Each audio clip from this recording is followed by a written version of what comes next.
Remember, it is the Sabbath morning. So after the reading, if y'all got any questions, please raise your hand. If you have questions during the reading, please raise thy hand, and we would answer your questions during class. All right.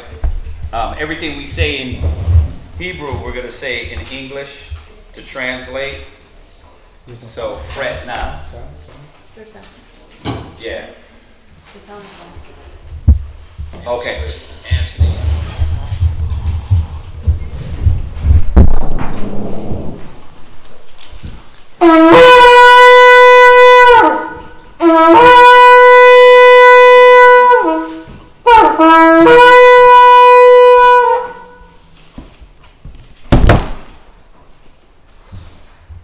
Barakatah Yahweh. Barakatah Yahweh. Bahasham Yahweh Shai. Bahasham Yahweh Shai. Ahawa'ah. Ahawa'ah. Natalanawa. Natalanawa. Awar. Awar.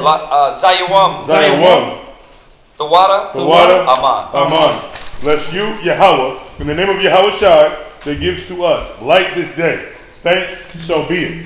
And the light represents the knowledge, wisdom, and understanding. You can read that in Matthew chapter 5, verse 16. Barakatah Yahweh. Barakatah Yahweh. Bahasham Yahweh Shai. Bahasham Yahweh Shai. Ahawa'ah. Ahawa'ah. Natalanawa. Rayach.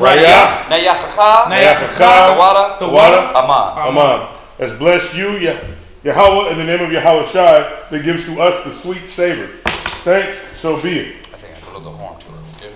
And the sweet savor represents our prayers going up to the Most High. You can read that in Psalms chapter 141, verse 1. Right, exactly.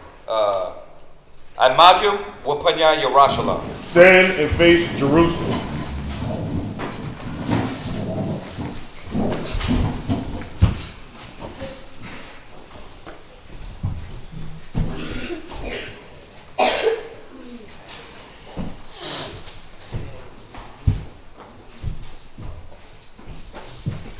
Barakatah Yahweh. Barakatah Yahweh. Bahasham Yahweh Shai. Bahasham Yahweh Shai. Ahawa'ah. Natalanawa.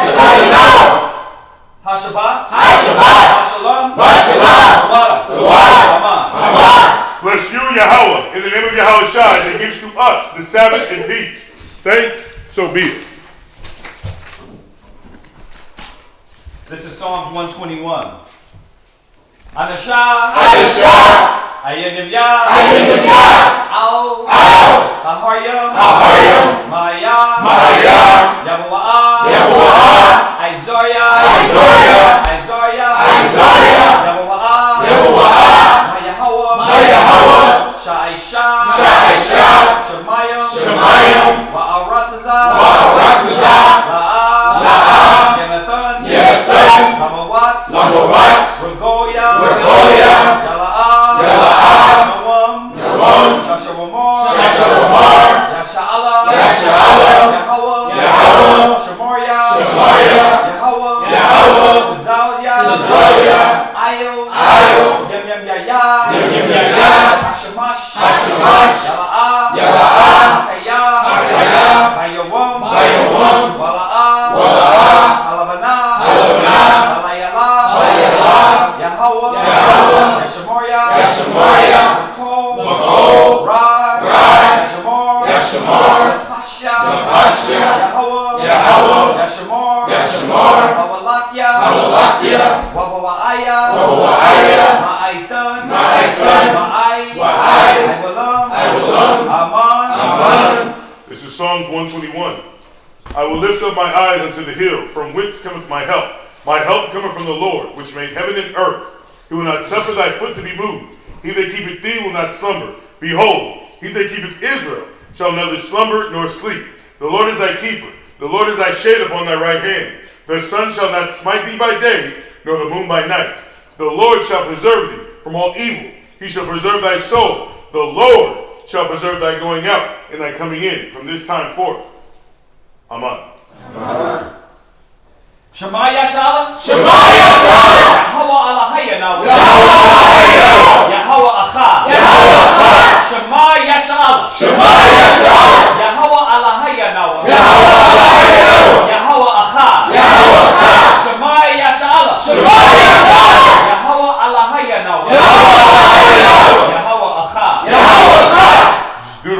chapter 6 and verse 4. Hear, O Israel, the Lord our God is one Lord. This is the Lord's Prayer. Abanawa, Shabbat Shemayim, Wadash, Hayah, Shemka, Yahweh, Malak Wavka, Taba'ah, Ratazaka, Hayah, Aisha, Ba'arataza, Kawa, Hayah, Bashamayim, Talanawa, Lachum, Ko, Yawam, Wasalach Nawa, Kawawath Nawa,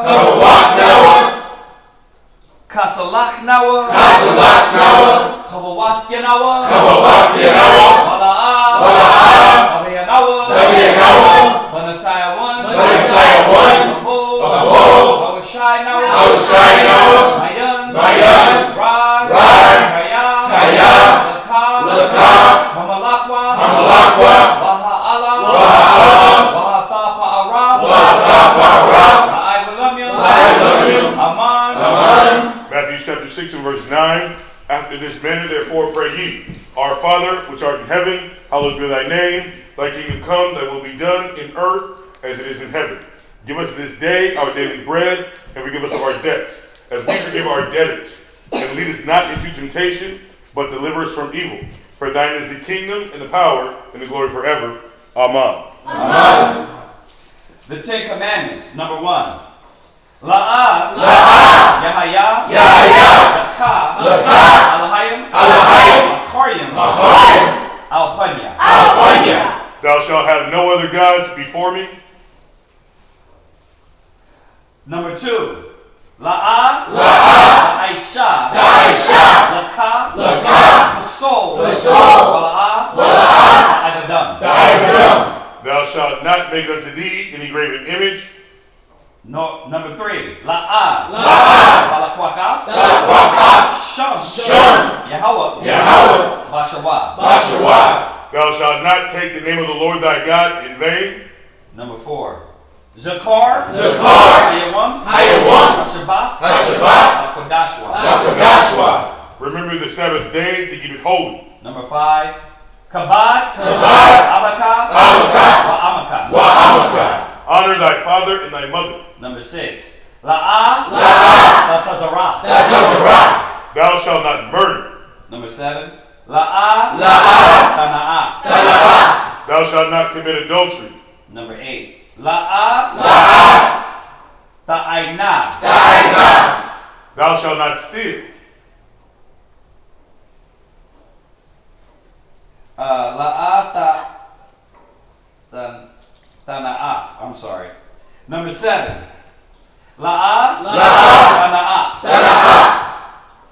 Thou shalt not commit adultery. No, that was, I just repeated that one because I said that one wrong. Okay. Number 8. La'ah, Laganah. Thou shalt not steal. Number 9. La'ah, Ta'aina, Shakur. Thou shalt not bear false witness against thy neighbor. Number 10. La'ah, Lakamad, Ko, Asherah, Lara'aika. Thou shalt not covet thy neighbor's house. Bahasham Yahushai.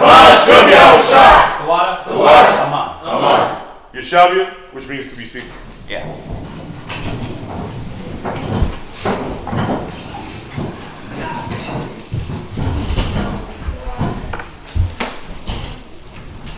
Is that just yours?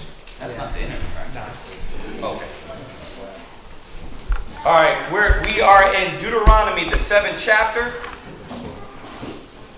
verse 12. Deuteronomy 7, verse 12. I'm reading until 8. Huh? I'm reading until 8 or 4. You wanted them? Okay. Well, you gotta go out.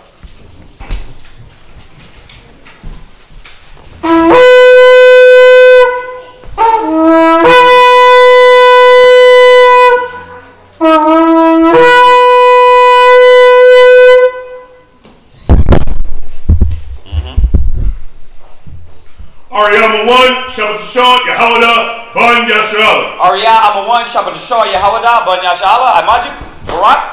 Yahweh, Shimmy, Al-Shai, Rakatah. Yahweh, Shimmy, Shah, Rakatah.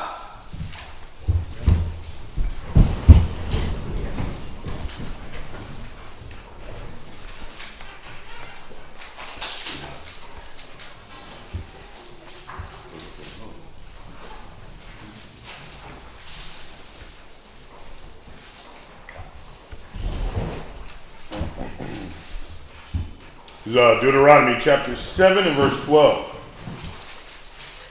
Wherefore it shall come to pass, if ye hearken to these judgments, and to keep them, to keep and to do them, that the Lord thy God shall keep unto thee the covenant and the mercy which he sware unto thy fathers.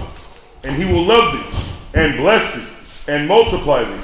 He will also bless the fruit of thy womb, and the fruit of thy land, thy corn, and thy wine, and thine oil, and thy increase, and thy kine, and the flocks of thy sheep, in the land which he sware unto thy fathers to give thee.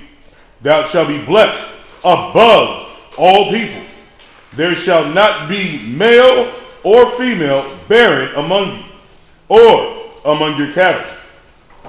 And the Lord will take away from thee all sickness, and will put none of the evil diseases of Egypt, which thou knowest, upon thee. Yeah, and we touch on that a lot. Just all the sicknesses and the illnesses and the diseases and the afflictions and the turmoil. We got to see it. It sounds redundant, but if we follow the commandments, all these things won't be on us. From the food, the eating, we touch on a lot of classes on that. The pork, the shrimp, the crab, the lobster. But just the sheer wisdom of excessiveness, being overboard with the foods that we do eat, right? That brings sickness, choler, right? All the things that he went over on the health class, right? We got to stop thinking like, well, follow the commandments, honor thy father and thy mother. That's going to bring what? Unity in the house, love. Your example is going to be seen to your kids. Sometimes we play it short like, well, how is that going to help me in my life?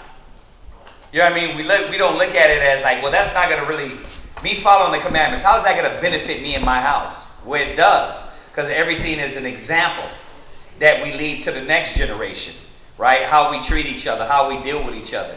It's all seen through the commandments. It sounds so simple, when you think about it. Thou shalt not, thou shalt not. How is that going to help me? The thou shalt nots. But it does. If we follow the laws, we follow the rules, we follow the customs, everything will work better for us. But we don't, because we try to lessen and downplay the commandments of the Most High.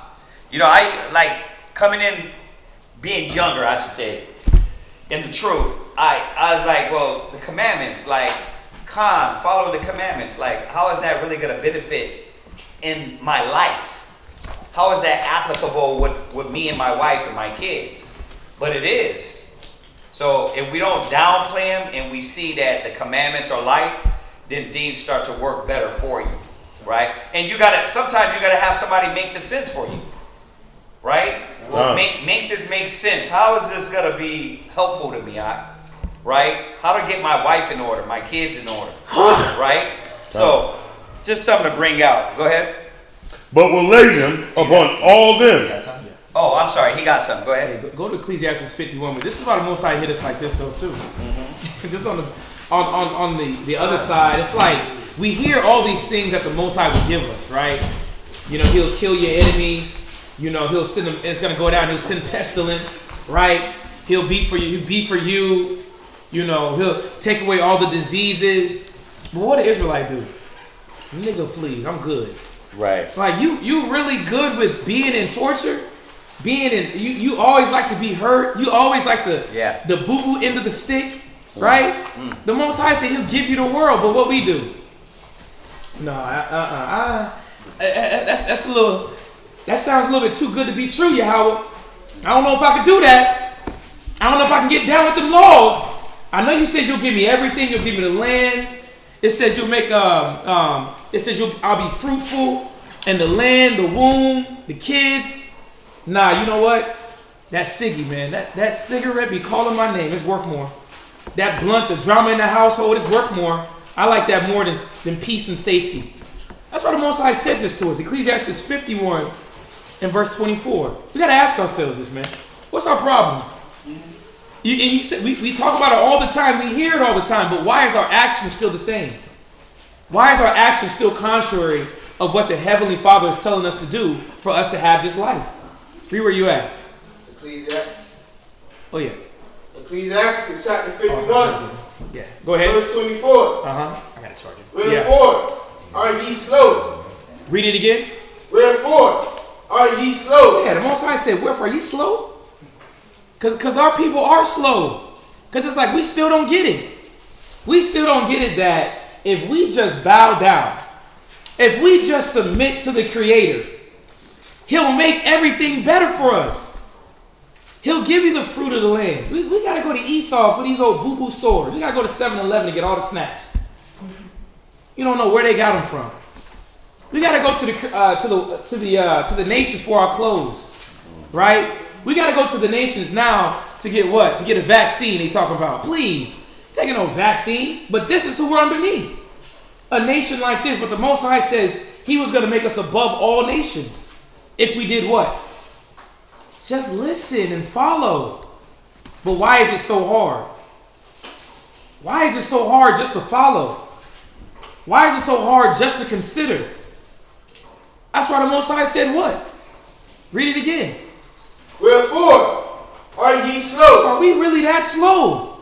We always want to talk about the white man and other people that act stupidly, right? Other people that may have some type of retarded way of doing things. Well, we got to look at our lives and be like, we fit in the same category as slow. Because the Most High wanted all of us to be what? Prosperous. That's why He said this. Go to Haggai 1 and 6. Haggai 1 and verse 6. And I had to do this at the beginning because we have to understand that the Most High just dropped off all the blessings He was going to give us. Not only the land, not only killing your enemies, He was going to take diseases from your body. The botch, the itch, the scratch, the bumps, the mumps. He was going to take all that away from you if you just did what? You know what? I'm going to keep my spirit right on the Sabbath day. Mm-hmm. I'm going to stop eating that crawfish, the shrimp. I'm going to put down the poom pants. Mm-hmm. I'm going to actually wear a bra rather than have my nipples just show so everybody can get a glance. Right? I'm going to tell my young men, listen, you can't wear those tight pants and look like Angelina Jolie's son, looking like a girl. Come on. All we had to do was abide by the law. But read where you at. Haggai chapter 1 and verse 6. What does that say? Ye have sown much. Nope, not there. Go to verse 7. Verse 7. Uh-huh. Thus saith the Lord of hosts. Right? Consider your We ways. got to consider our ways. What do we really want? Consider what you do daily. Consider your life habits. Consider what you think in your mind when you wake up in the morning and the decisions that you choose to make, because those decisions are killing us. Yep. Those decisions are contrary to what the Most High prescribed for Israel. He wanted our life to be beautiful. We're a beautiful people. Melanated, all different shades of chocolate, all different swag, music, food, dance, clothes, all that good stuff. But look at us now, man. When you go to Guatemala, when you go to Colombia, when you go to Ecuador, when you go to El Salvador, trenches. When you go to Rochester, trenches. When you go to Delaware, trenches. But we love it. We love that life because we continually do things opposite of what the Most High says. And I even understand about the people in those areas because they really don't have what we have here. Some of them, right? School, brothers out there teaching. But how much more now in the building? Those that are online. What are you doing? Are you being mindful of what the Most High told you to do so that your household can be in peace, or are you still contrary? Like we said last night, you still doing things on the low, but slowly destroying your spirit and your family spirit. We have to do what? Read it again. Consider your ways. We have to consider our ways because look at how we're living life day by day. The Most High wanted better for us. That's why, again, my health class, I had to throw those scriptures out about how the Most High looks at you and what He wants for you. You don't want turmoil and hatred and chaos and contention in the household. He wants you to be disease-free, mental health problems-free. He don't want you to be schizophrenic, bipolar. Right. He don't want you to have dementia where you're just forgetting things now, right? You're forgetting important. No, He wanted you to be solid. But when you read these scriptures, you have to really understand this ain't no comic book. The Most High really wanted you to live this life. It doesn't make any sense to some brothers. Like it says, like in Isaiah, it's just words in a book, right? It doesn't. You don't hit home. It's not applicable to a lot of people. It's like that. That's when you look at it. It's like why don't a lot of people use it? Right. Because it doesn't make any sense to them. That's why it's like church. I come, I listen, I hear what they got to say, but watch, check this out. Go to Wisdom of Solomon. Go to Ecclesiasticus 1:26. This one's under mine. It's under my wing part.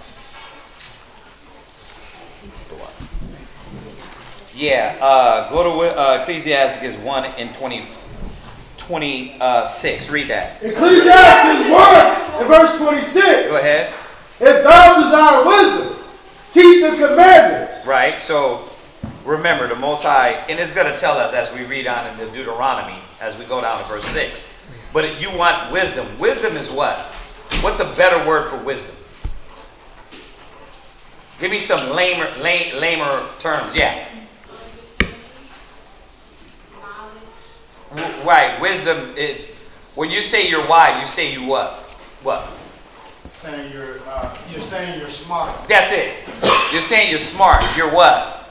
You're intellectual, right? You're applying the knowledge, right? Because wisdom is the correct application of knowledge. So we want wisdom. We want to be smart, right? Well, if you desire what? Read it. If thou desire wisdom, keep the commandments. You want to be smart, you got to keep the commandments. Go ahead. And the Lord shall give her unto thee. Right. Okay, now jump to verse 25. What is He going to give?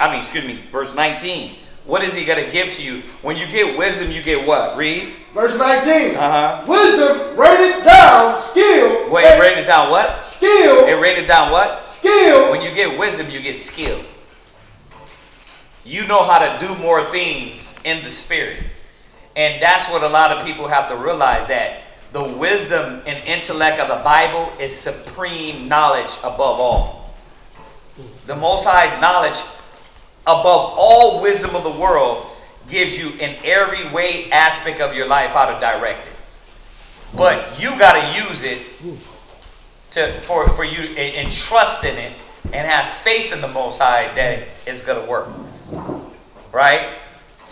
Well, dealing with what? Wife, kids, mental disorders, anger, pride, jealousy, envy, doubt. It's about getting the wisdom, and then you will get the skill. Y'all see that? But why don't you use it? Because you gotta actually try it and believe in it. And usually you go to what you already know, right? How you grew up, how your mama told you, how your daddy told you. So that's why you don't use the skill of the Most High. That's why it doesn't work for you. But you see the outcome? I don't use it. It don't work for me. So I just what? I sit down, I hear the Bible, one ear out the other. I'm going to go back and live the way I want to live. Right? It's the outcome of our people. Yeah. So you got to trust in the Most High. Go ahead, finish that. And knowledge of understanding. Right. And exalted them to honor that hold her fast. Right. You see that? So the Most High will exalt them. He will exalt you to honor if you hold fast. Right? You'll get knowledge and understanding. What you got? Wisdom of Solomon 7, verse 14, just with that. Said it exalts you, it will hold you fast. And this is going in on what? Just applying. Why to use it. You see? Check this out. Wisdom of Solomon. Now, you got your apocrypha? Okay, Wisdom of Solomon 7, you there? Yeah, we may need a brother just to help him find that. Wisdom of Solomon 7. Page 6. Yeah, he got the other book. Yeah, if somebody gets it in that blue book, if you could just call out the page numbers. It's page 9. It's page page 61. No, in the blue book. All right, go ahead. Wisdom of Solomon, chapter 7, verse 14. Yeah, Wisdom of Solomon 7, verse 14. Go ahead. For she is a treasure unto men. And she is talking about what? The wisdom, the knowledge, right? She's a what? A treasure unto men. But we have The reason why it's referred as a she. Remember, wisdom is not a gender. It's always referred to as a she because we were supposed to desire her or desire wisdom like a woman. All right? So don't let nobody tell you that wisdom was a woman, right? And the Holy Spirit is a woman. It don't have a gender. But it's been likened to be desired like gold, like rubies, like a woman, right? So that's why it's referred to as a she. All right, go ahead. For she is a treasure unto men. Uh-huh. That never faileth. that what? Never faileth. But that's if you apply it though. It says it never fails. But think of how much failure we've had in our life. Well, it's due to the point that what? We're not applying wisdom. We're not applying what the Most High told us to do. But check this out though. Keep reading. Which they that use Uh-huh. become the friends of God. Hold on. Read it a little bit louder, a little bit prouder. Yeah. Which they that use. No, a little bit louder, a little bit prouder. Which they that use. Yeah. Become the friends of God. Y'all see that? If you use wisdom, you're a what? Friends of God. That's why the scripture says that it's going to exalt you. Because you're a friend of the Most High. Yeah. He looks at you as, man, thank you for at least applying. Why? Because once you get a taste, oh my goodness, you understand that it's real. Right. You understand that what? That the Most High strategy will work. It says it never fails, and them that use it is a friend of the Heavenly Father. Read. Right. Being commended Uh-huh. for the gifts that come from learning. Y'all see that? Because now you're going to be commended by the things that you get from wisdom and applying it. You're actually going to learn from it. Because what is wisdom? The correct application of knowledge.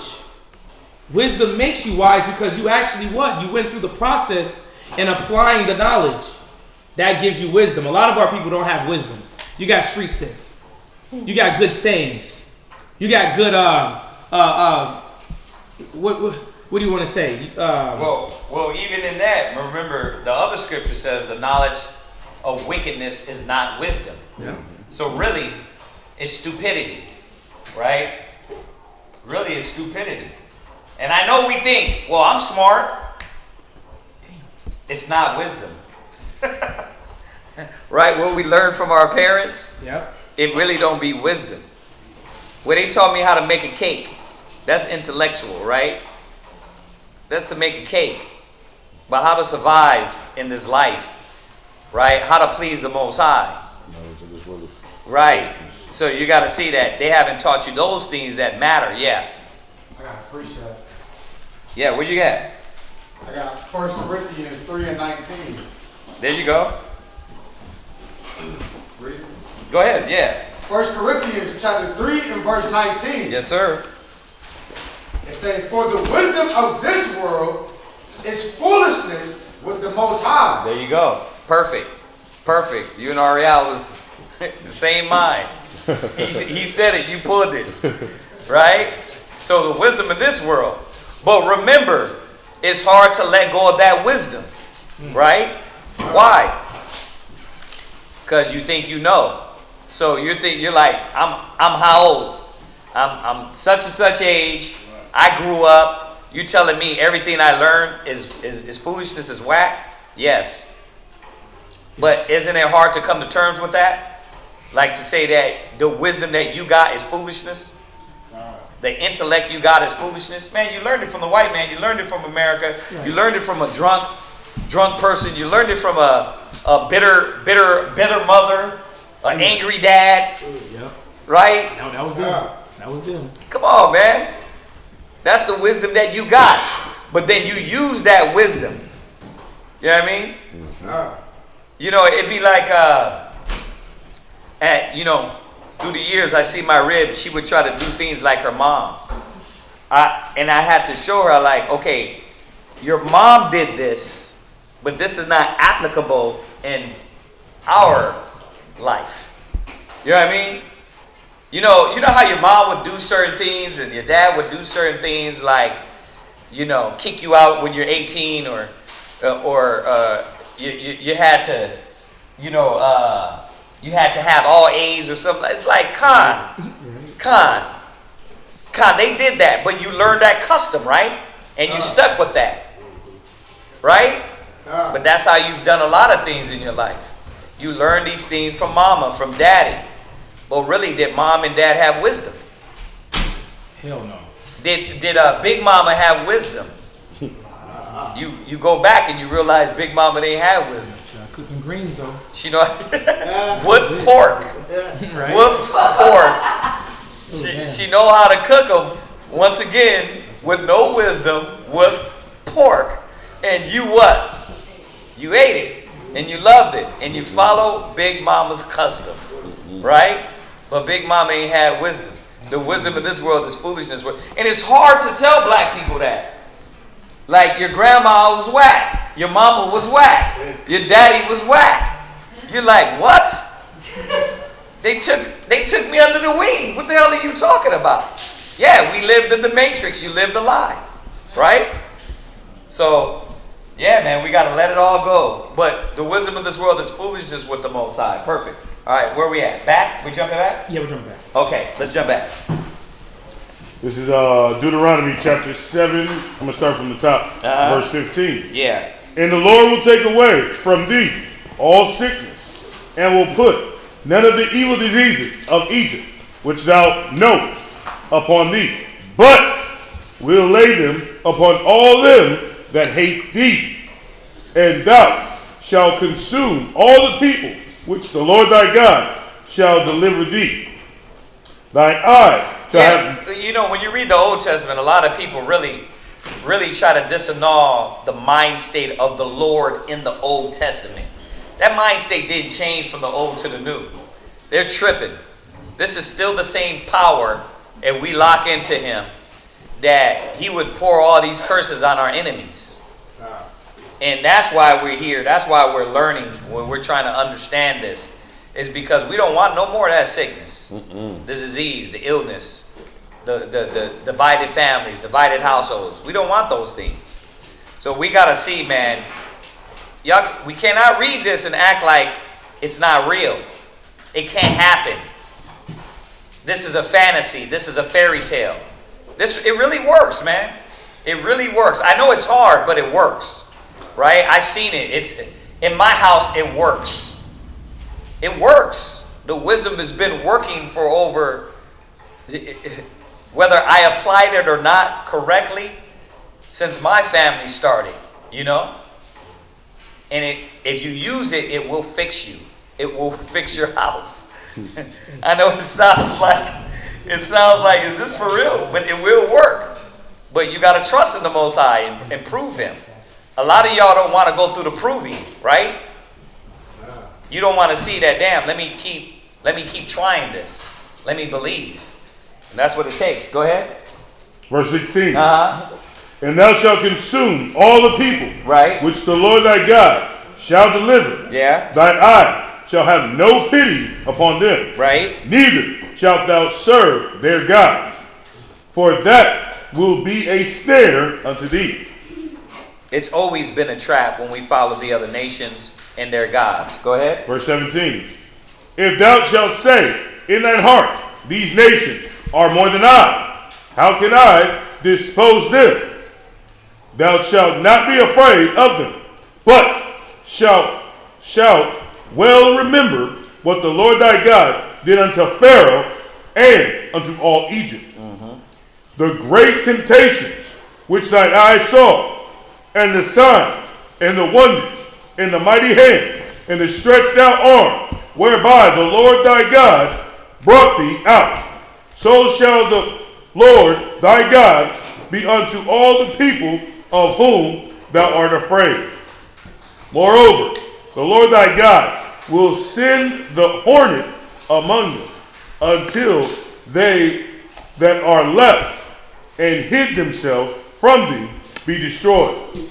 Thou shalt not be affrighted at them, for the Lord thy God is among you, a mighty God and terrible. Verse 22.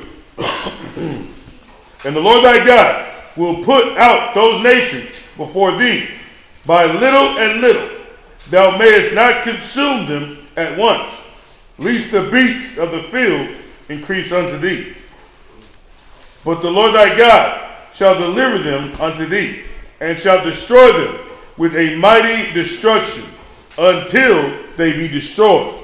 And he shall deliver their kings in thine hand, and thou shalt destroy their name from under heaven. There shall no man be able to stand before thee, until thou have destroyed them. The graven images of their gods shall ye burn with fire.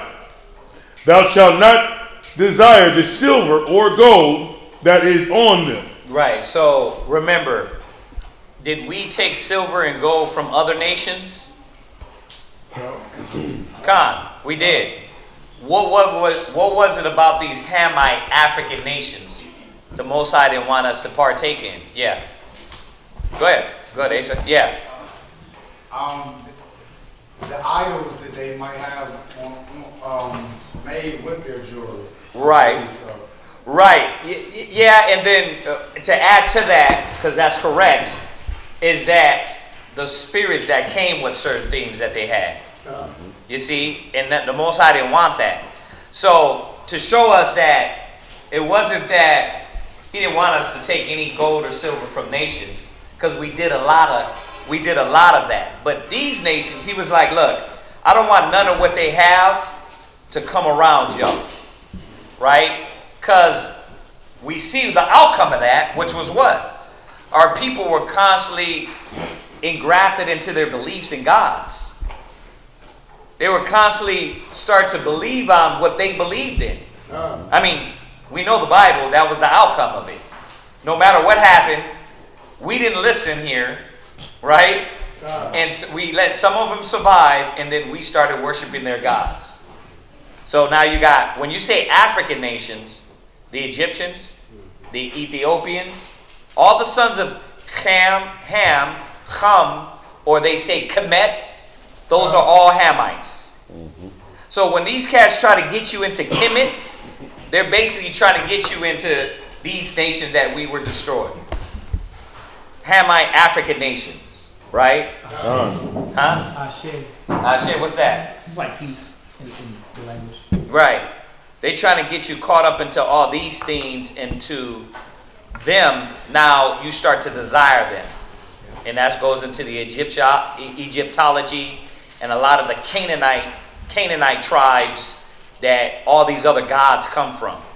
So, go ahead. Verse 25 from the top. The graven images of their gods shall ye burn with fire. Thou shalt not desire the silver or the gold that is on them, nor take it unto thee, lest thou be snared therein. For it is an abomination to the Lord your God. Neither shalt thou bring an abomination into thine house, lest thou be a cursed thing like it. But thou shalt utterly detest it, and thou shalt utterly abhor it, for it is a cursed thing. Deuteronomy chapter 8 and verse 1. All the commandments which I command thee this day shall ye observe to do, that ye may live and multiply, and go in and possess the land which the Lord sware unto your fathers.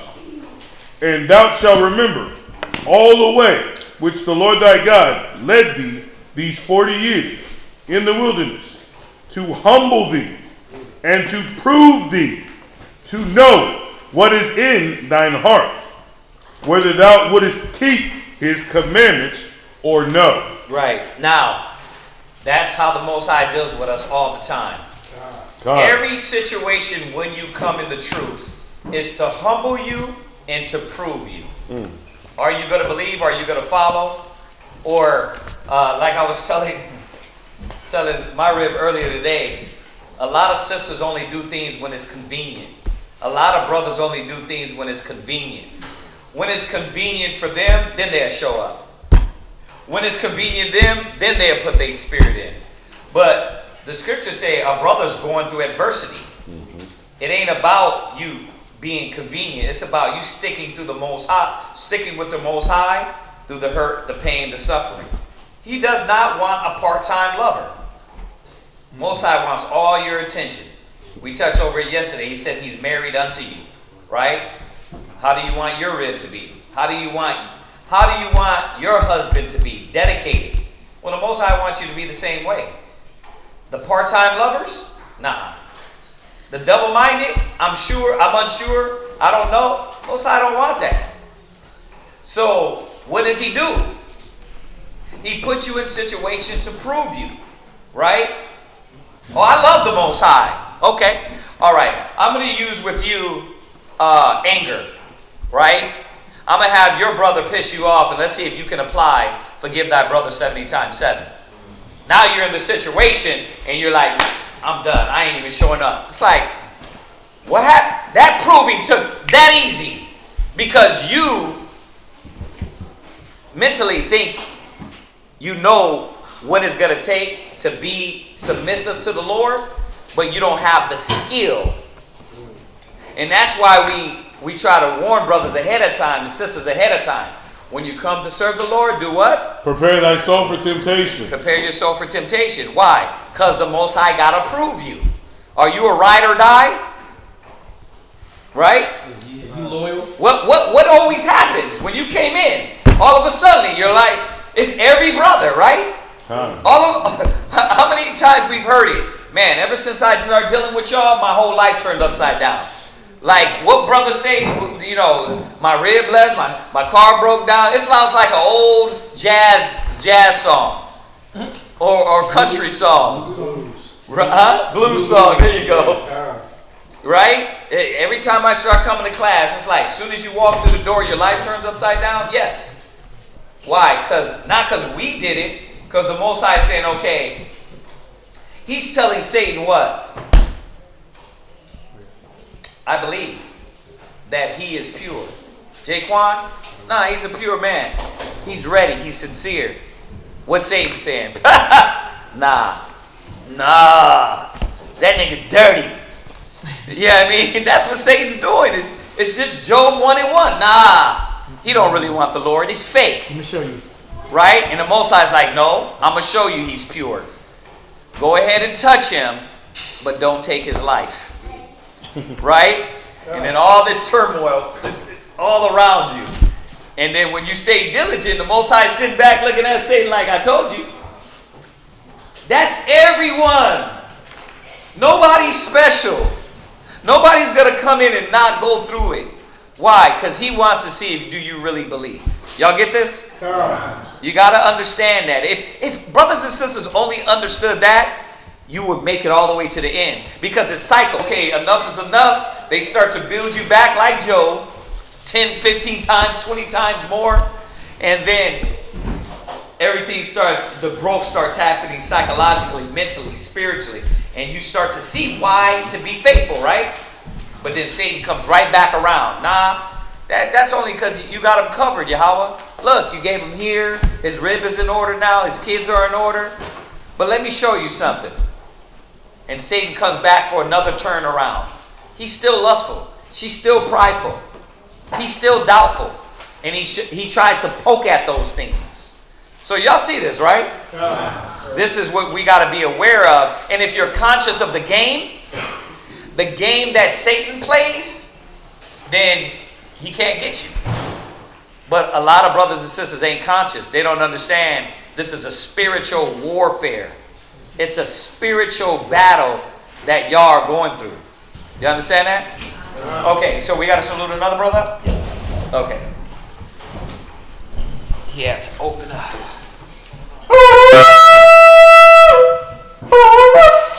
Hold on.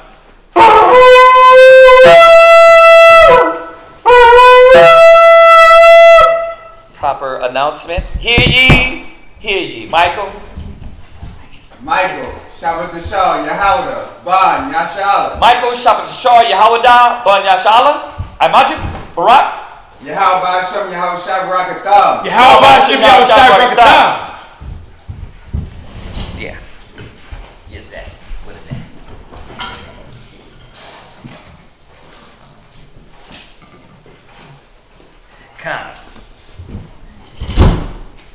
Con out of one con. Anyway. Alright, so where are we at? This is Deuteronomy chapter 8 and verse, I think you started at verse 1. You started at verse 1. You're going to read all the way to Deuteronomy chapter 8 and verse 9 and verse 3. 81. This is the book of Deuteronomy, chapter 8 and verse 1. All the commandments which I command thee this day shall ye observe to do, that ye may live and multiply, and go in and possess the land which the Lord sware unto your fathers. And thou shalt remember all the way which the Lord thy God led thee these 40 years in the wilderness, to humble thee and to prove thee, to know what was in thine heart, whether thou wouldest keep his commandments or no. And he humbled thee and suffered thee to hunger, and fed thee with manna, which thou knowest not, neither did thy fathers know, that he might make thee know that man doeth not live by bread only. Right, because usually, when is it do men panic? When is it do women panic? They panic when it comes to the shortage of things in life, the necessities of life, right? So when you come in, what is your battle? Huh? Faith. Believing that the Most High is going to supply the want, right? Matthew 13 tells it all. When you come in, there was going to be 3 to 4 ways that you were going to be tried, right?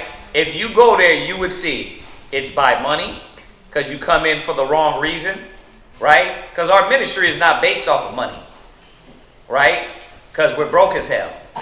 We survive, right? We pay the bills, but we survive. It ain't about I get rich and die trying, right? So, but usually that's the things that choke, right? Nah, I want to be out. I wanted to be a model. Yeah. I wanted to do this in the world, right? So it says the riches of this world in Matthew 13 choke them. Or I don't want to come down lower to Right. where I'm at now. You know, Right. I'm living good, got a nice spot. I can't imagine myself back in an apartment. Right. That's how he proves us. What is more important to you? Money, success? Or the other one says, by and by he's offended. You get offended, right? The Bible literally tells you what is going to be your battle. It's like, I don't understand why brothers and sisters don't get that. You can blame it on men. You can psychologically twist yourself and act like it was something else and you had different goals. The Bible tells you what the problem is going to be. Y'all know that, right? For the sake of the new brother and sister, let's go there real quick. Matthew 13, just jump over there. So when we talk about how it says about the bread, I like how that's worded though, man. Right? Go there real quick. Matthew 13, you got it? Where's that? Matthew 13 and 19. Matthew chapter 13, verse 19. Go ahead. When anyone hears the word of the kingdom. When you hear it, when I hear it, we all have to go through this. When I came up in my youth, it was still put in my head I wanted to be a doctor, right? I wanted to be a doctor because a doctor makes money, right? We talked the other day to a brother. The brother said he wanted to be a what? Porn star. The other brother wanted to be a stripper, right? Like weirdness, right? But hey, that's what the goals and aspirations are, right? What do you want to be? The alpha Chad, right? And that's what your life wanted to be. The Most High called you out of that, right? But see, people don't understand that. I didn't call you, right? You know, you didn't hear my voice in your head, sister, come to class. You didn't hear me. You heard some random brother, some random cat that said, hey, get a flyer. Right? And most of all, before that, you cried to the Father, Abba, I need a change. I'm done with this.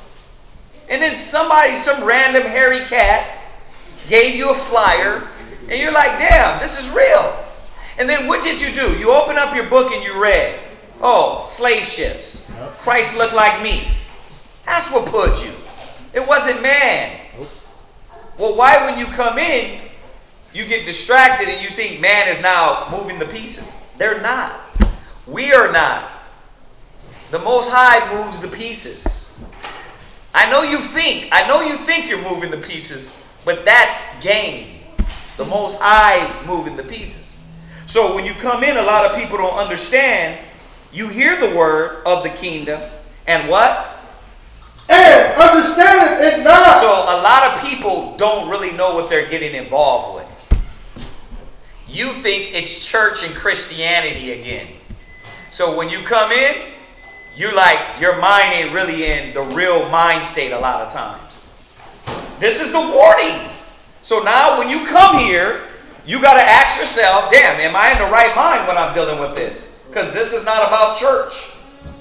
Because if you don't understand, then what? The Most High not having it. Right? Go ahead. Then cometh the wicked one, Uh-huh. and catcheth away that which was sown in his heart. Why was it easy that Satan comes and take away his sown in your heart? Why? What? Because you didn't understand. Because you didn't really know what you were getting involved with. You didn't come to prepare your soul for temptation. A little temptation came and you lost it. Right? A little battle came and you lost it.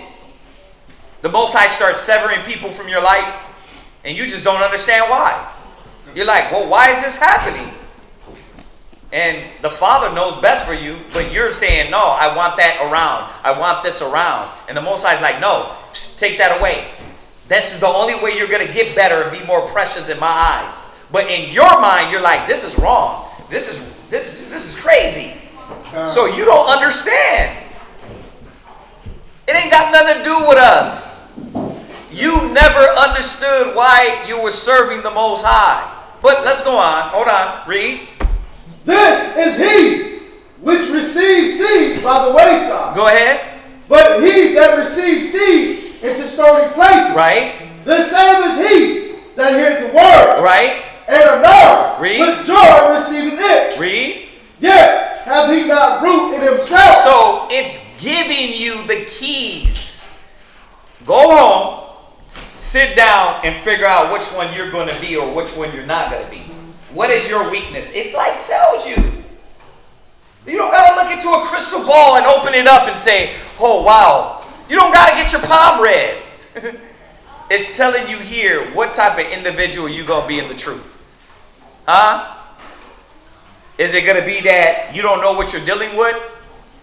And you don't really understand your requirements?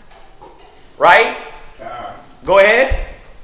But do it for a while. But do what? Do it for a while. So you'll see that 2-3 years, the brothers sisters here. Not because Kazakia wrote it. It's because you're going to fall into the slot that you want to fit in. So you'll see, brothers, man, he was there a long time. What happened? I'll show you. Let's go to Matthew 13. It's either one of these situations that happen that pulls these individuals out. They dureth for a while. Go ahead.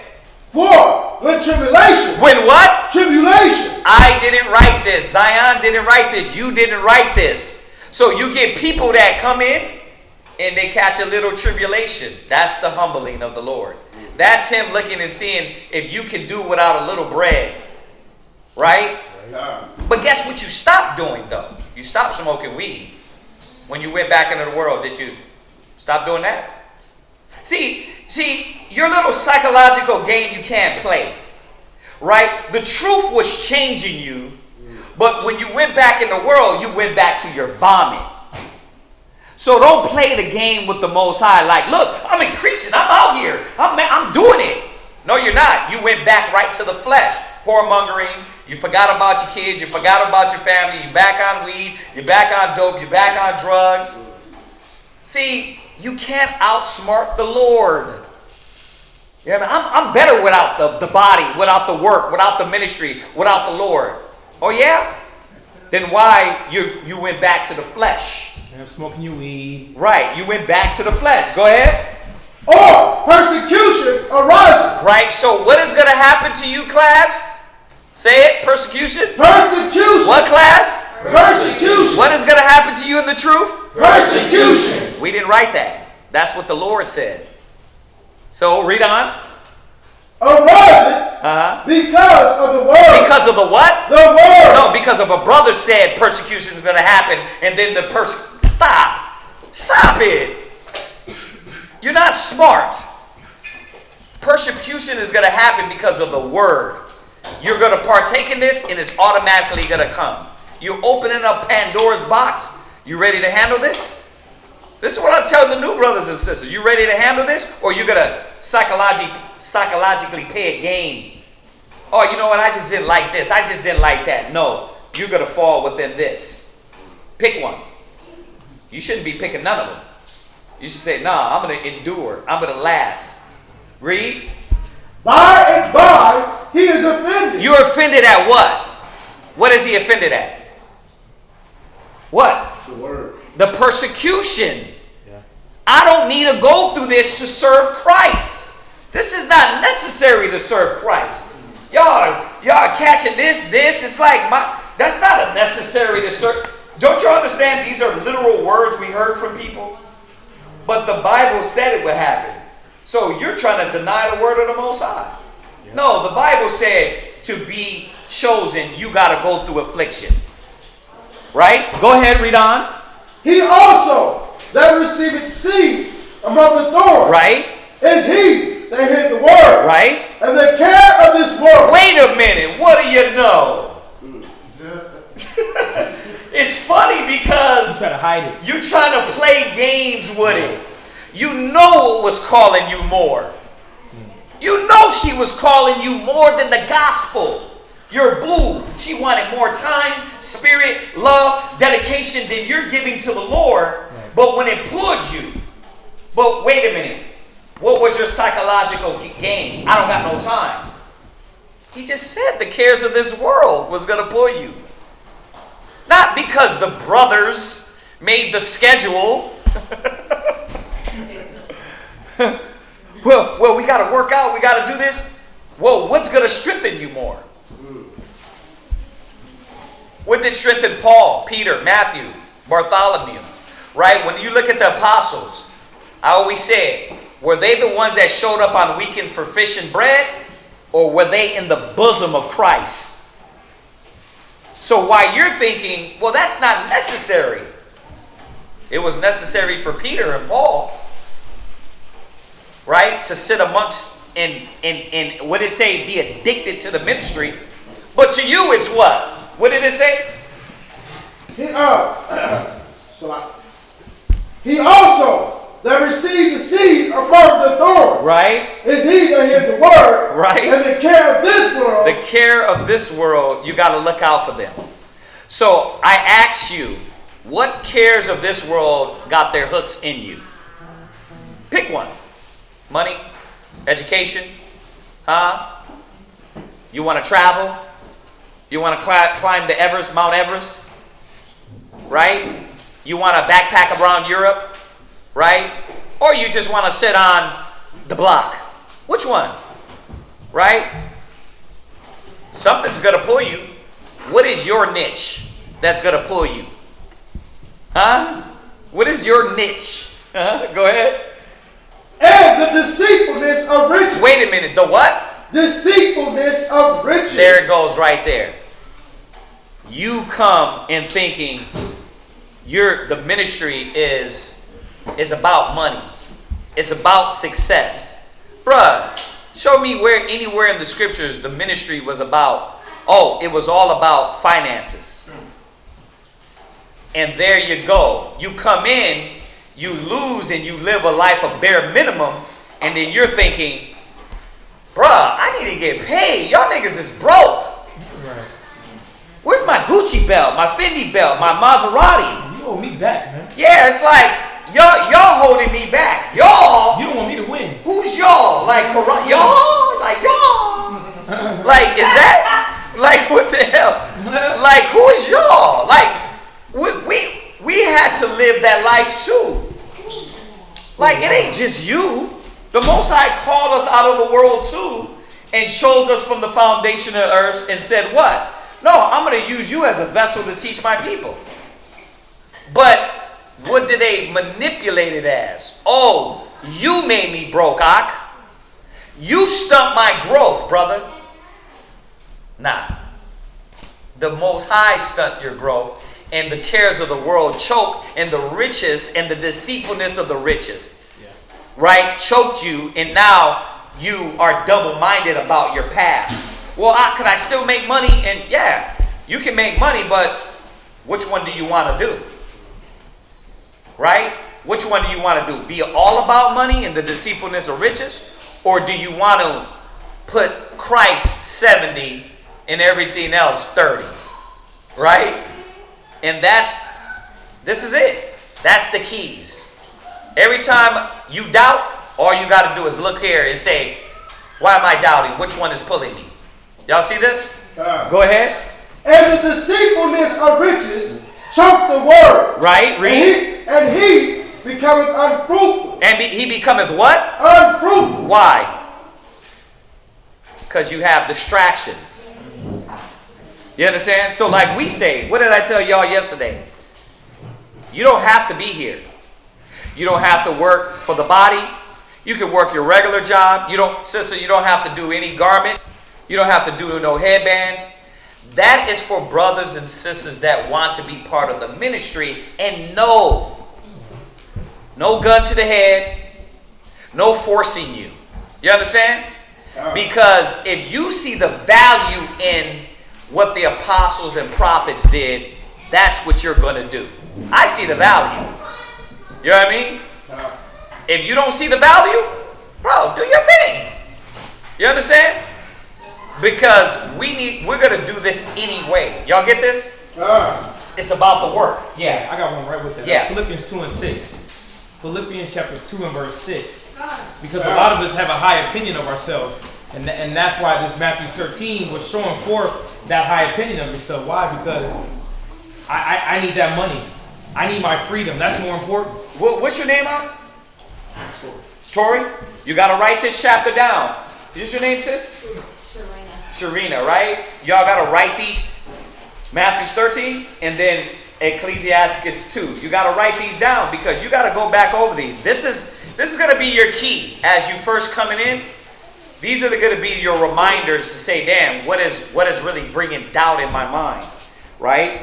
But go ahead, Ak. Yeah, read that. Philippians chapter 2 verse 6. Let him get it. You got it, Karanza. Go ahead. Who, being in the form of the Most High, thought it not robbery to be equal with the Most High. This is talking about Yahweh Shai, Christ. It says that he thought it not equal.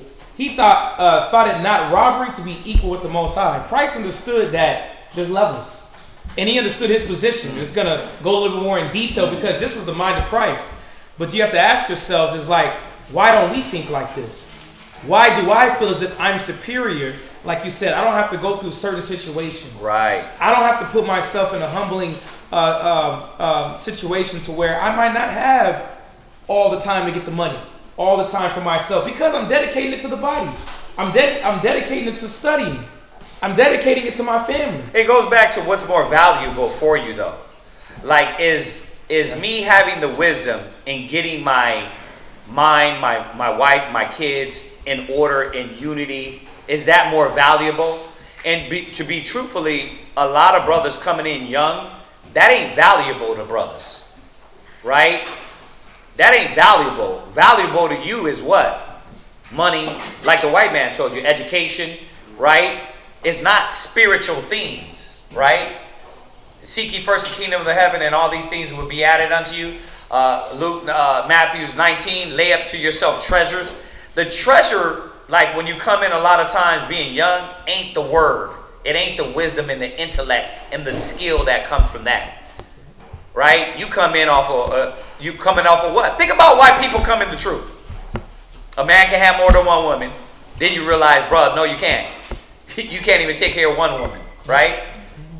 Well, why do brothers come into the truth, though? Think about it. It ain't really because they want to change their life and do the real of the Most High. A lot of times it's because, well, I heard Christ was black, and I want to bang on the white man. Right. Let's be real about this. I want some slaves. I want some slaves. I want white people to lick between my toes, too. Right? You don't really come in because you're saying, damn, I need to put down the dope. I'm still a boy. I'm still baby boy, and I need to grow up to be a man. You don't say that in your mind. You come in because Christ is black, Christianity was wrong. But then the reality hits you in the face when you get in and realize, pull up your pants. Put down the blunt. You're too emotional. You're too prideful. Right? Take care of your kids. Stop sleeping with every woman. And then they be looking at us like, what? What? That's what? You're not here for the right thing then. You see this? So what you going to say, Hakawa? Like the scripture says, when the disciple had asked to follow Christ, and he was like, are you sure? Can you drink from the cup that I drink of? There you go. And he was like, yeah. So a lot of how people like, it's easy to like hear the word and like read it and read about all these great men and these great prophets. But when you actually go through the things they went through, it's like, nah, like, like people kept trying to fall off because, you know what I'm saying, some people can't stand the rain. So it's like, your accent is so deep. They don't hear you online. You got to talk slower and louder. Just because what you're saying is on point, and I want them to hear you. But you're right. What he's saying is that a lot of people come in and they don't want to go through what Christ put them through. You know what I mean? What Christ is putting them through, what Christ went through, and that takes us back. You got more? Go ahead. Yeah, I was gonna say that, like how the scripture says, can you drink from that cup? A lot of people can't drink from that cup. That's how a lot of brothers, even the ones I came in with, they was all in for Christ until they started going through temptation. Yeah. And a little bit of turmoil in their life, and it's like, nah, I don't want to do that. I don't want to go through those things. So, right. Just saying, like a lot of people can't drink from that cup. You gotta be mentally strong and spiritually strong to go through the battle. But you gotta want the Most High more than anything else. Right. That's what the Most High wants, all your attention, love, and dedication. And a lot of times that you don't come for that. You come for what? Hear a good word. Black power, brother. That's right on point, You know what I mean? That recharged me for the week. Yeah, that recharged me for the week. That gave me a good what is it? Ceremony? Sermon. That gave me a good sermon. Now I'm going to go back and be a niglet and live my life the way I want to. But where you at? This is Philippians 2 and verse 7. Yeah, you start verse 7. Philippians 2 and 7. But made himself of no reputation. And this was how Shai did to himself. He made himself of no reputation. He wasn't important. He wasn't putting his mind, his wants over what the Most High wanted, over what the people needed. This is the Spirit of Christ. Keep reading. And took upon him the form of a servant. But he did what? Took upon him the form of a servant. How Shai put himself in the servant form. But why, when it's our time to be a servant, we're like, nah, I can't do that. Nah, I can't sacrifice. Well, if you say you believe in Christ, Christ did it. If you say you want to be a follower of Christ, follow what Christ did. Christ said, follow my footsteps. Because that was supposed to be an example. But a lot of us, again, we play games with ourselves. Because we act like it's brothers. Right. We act like it's me lacking. What you got, sis? He said, take up your cross and bear it. Come on. Right, that burden. right? Not like the white man. You see him, they be walking down the street with the actual wooden cross down the street, talking about I'm bearing my cross. That's easy. You just got to have strong legs for that. Right. No, this cross, the psychological cross burden that you have to bear. Come on, y'all know about it. How does it feel, China? The psychological burden, the mental burden, right? Right. That's all you can do is like, yeah. Where do you want me to start at, right? It's a mental burden on you that weighs on you, right? Sisters, you come in and you got to relearn how it is to be a woman. Wear dresses, right? Cover your head. That's a psychological burden when all you do is wear pants your whole life. That in itself, right? We haven't even got to the deepness of the law. And the pants thing is what? I just wore pants my whole life. And that's a psychological torment, is it not? Huh? How about the pork? How about the pork? Right? You're like, man, the crab, you was eating crawfish thinking you live. Right? It smells just like boo-boo, but you over there, y'all was like crack and like, ugh, right? But that's but that's how our people, it pulls. It's like, damn, no more crawfish? Yep. Really? How about when you lit one up and you rolled a nice spliff, right? To the brain, right? You're like, man, no more, none of this? This is taking me away for the moment, right? But you realize that, no, that burden, now you got to prioritize your thoughts, your brain, and anchor them in the Spirit of the Lord and let Him relieve the pressure, right? No more spliffies, right? Some people can't handle that. Yeah, I hear what y'all saying, but I'm going to get to that point. Right? But it's 4 years later, 3 years later, right? And you still what? Calling yourself a Hebrew Israelite smoking spliffs. The Lord is not your anchor. The Lord is not your rock, right? Finish it. Go ahead. And was made in the likeness of men. Go ahead. And being found in fashion as a man. Go ahead. He humbled himself and became obedient unto death. And that's what I like, because this is Christ. That's dope. Christ was what? The creator of the world. That goes right back with Deuteronomy. He said he did these things to humble us. Yep. Yahushai, he said, I'm going to do it. This is why Christ is the Christ. He's the anointed. Why? Because he actually went through it, did it, lived in the flesh like me and you, and conquered the flesh to show us it's possible, right?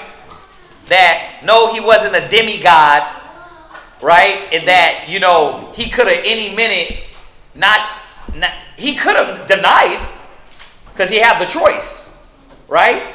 Just like you got the choice, right? But he went through it suffering for his people, for his nation, right? Where you at? That was Philippians what again? That was Philippians 2, 6 through 8. Right. Oh, you can finish that. Even the depth of the cross. Even the depth of the cross, but just showing forth, you know, the Most High gets pleasure in seeing His servants actually willing to be obedient, willing to be submissive. And Christ was the spearhead. But check this out. Go to Isaiah 53, last one. Isaiah 53 and verse 10. And just to give you an understanding of how the Most High is looking at you, how He looked at the prophets, how He looked at Christ. Everybody has to go through this same process. Everybody has to be humble. Everybody has to feel something that may feel like it's going against your flesh. Oh, I don't feel comfortable. No, you need that. It's making you into something better. Gold, purifying you. You're being proved to the Heavenly Father. But it just says that He was obedient all the way. It said He humbled Himself and became obedient to death. But this is Isaiah 53 and verse. You can start at verse. Let's go right there, verse 10. Yeah, go ahead. Who's that? Sunny Bun. Yet it pleased the Most High to bruise him. It did what? Pleased the Most High to bruise him. It pleased the Most High to bruise Christ. Y'all see this? It pleased him. Because why? It was going to prove him. Let's see if this bruising, let's see if the things that he had to go through, he was going to do what? Oh, I can't do that. Nah, you know what? Let somebody else do that. Let's see what the bruising was supposed to, again, was going to be your examination to see where your mind's at. What did Christ do? Since he became obedient until death, he humbled himself. But just showing you the process of what the Most High puts you in. You might get bruised. You might go through a little pain. But it's on purpose. You see that? You were supposed to apply the Bible and understand that it was for a reason. Maybe there's something I should be learning from this situation. Maybe there's something that I can teach somebody else through the pain that I'm going through. Y'all see this? Read it again. Yet it pleased the Most High to bruise him. Go ahead. He hath put him to grief. He did what? Put him to He grief. said he put Christ to grief. Oh. So why do we think that we can't go through this? Or go through the small, minute things? In Judith, it says that we weren't tempted with the fire like our forefathers were. Which one of y'all got to kill your son? The Most High told you got to kill your son. Huh? Which one of y'all had to work for 14 years, 7 years for one wife, got bamboozled, and had to work another 7 years while you got your wages changed? Which one of y'all had to go through that? The Most High did our forefathers on a whole nother scale. Even the prophets, they were killed, slaughtered, impaled, hung, stoned to death. Which one of y'all know anybody got stoned to death quite yet? For the gospel? When y'all got pulled out your car, you a Hebrew Israelite, and got beat to death with a nightstick? Who had their hand raised? Go ahead. No, I was just going to say on that point, the lady that had the 7 sons. Oh, right. In Apocrypha, she had to watch her sons get cut up and burnt up and get cooked in the big pot. Right. I mean, all 7, one by one. You know, and that was something common that happened in that day. In those days, because you still had Israelites that were bold for the word, bold for the law, right? That they would rather serve the law, or they rather die than go against their law, than eat that pork. Many, not only just them, but again, the Most High is bringing us through this for the examination of what's really in our heart, what's really in our mind. Is pressure going to bust your pipes? Huh? How much can you take? Yeah, what you got, Tori? I just a little bit louder. Somebody passing the mic. I just want some clarification on something. So when it says, yet it was pleased that the Lord to bruise him, that's basically saying that the Lord is pleased when our flesh is hurt. Yeah. Basically. Yeah. You know, when we rise up and want to do certain things and we hold against it and we don't let the flesh rise up. Right, exactly. Okay. Right. It pleased him to put us through this trials and tribulation and persecution like Christ. Right? Go to Hebrews 12. Right on point. Gee, got that boy time. Go ahead, read that. Hebrews. No, let Asa read. Go ahead. Hebrews 12. Is it Romans or Hebrews? Yeah. 12 and 5, right? Despise. Oh, despise. 12. No, who's just there? That's No. He chastises his sons. It's 6. 12 and 6, right?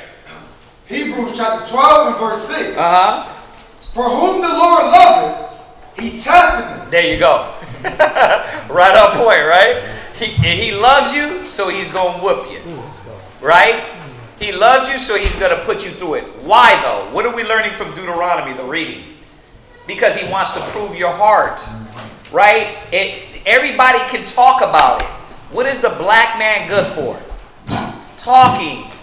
Right? Yeah, he wants to see if you're serious, you're sincere. Right?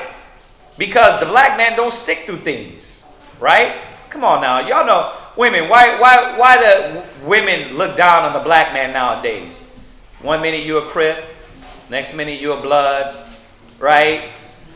You're a Democrat 1 week, you're a Republican the next week, right? You're a video game star 1 week. It's like, it's no consistency. Now, if women know that, right? You don't think the Most High knows that you are what? Double-minded? So he proves to you what you're about. Right? So you have to look in the mirror and say, man, am I really about this? Right? So you go through the trial. You go through the tribulation. You go through what Christ went through. Because that's what proved that he was ready. And he can, when you go back down in that Philippians, it says, then everyone was going to be put under his feet. You're not going to, all that kingdom talk, all the white man is going to be under us. That's for the ones that go through this. You don't get that because you just show up, right? And then you peel back into the world. So it's going to go on. Read. And scourgeth every son whom he receiveth. See? If you're going to be received of the Lord, see, they don't tell you that in church. Hey, once you open up this Bible, prepare for the ass whooping. They don't tell you that. They tell you, no, Jesus is good. He's good all the time. Right? Right? And then you come to the church, and then you just go right back eating the pork, smoking the weed, smoking the cigarettes, doing that, and nothing changes. But see, when you got to put off all those things and come to the Most High, it's a reckoning in your life. It's a chastisement in life when you ain't going over mom's house no more and taking the kids over there no more because she got a Christmas tree up. When she invites you over for Thanksgiving and you're like, Mom, I don't celebrate that. Well, what you talking about? Will you celebrate? You in a cult? No, I just believe in the Bible. Don't tell your parents nothing. Just tell them I believe in Jesus. That's all you got to do. Because once you say Hebrew Israelite, oh, y'all are crazy this. Just say I believe in the Bible now. Really? So God doesn't promote slaughter of over 77 million North American Indians. So I don't celebrate that, Mom. She's going to be like, what the hell? That's all you got to do. But you ain't doing Christmas no more. You ain't doing holidays no more. Right? What happens then? It's a trial when everybody want to cut you off. You're changed. You've changed. What's going on with you? You letting your beard grow? What's this? What's this all about? What's it? What your mom told you? What's this all about? She was like, you don't look like my son anymore. Yeah, you know. When you said she smacked you and said, when you said what? Oh yeah, I told her I was like, it was like when I first came in the truth and I was like all hyped up. Yeah. I was like, Mom, I ain't doing Christmas no more. And she was like, why? So I went to the Bible and I went to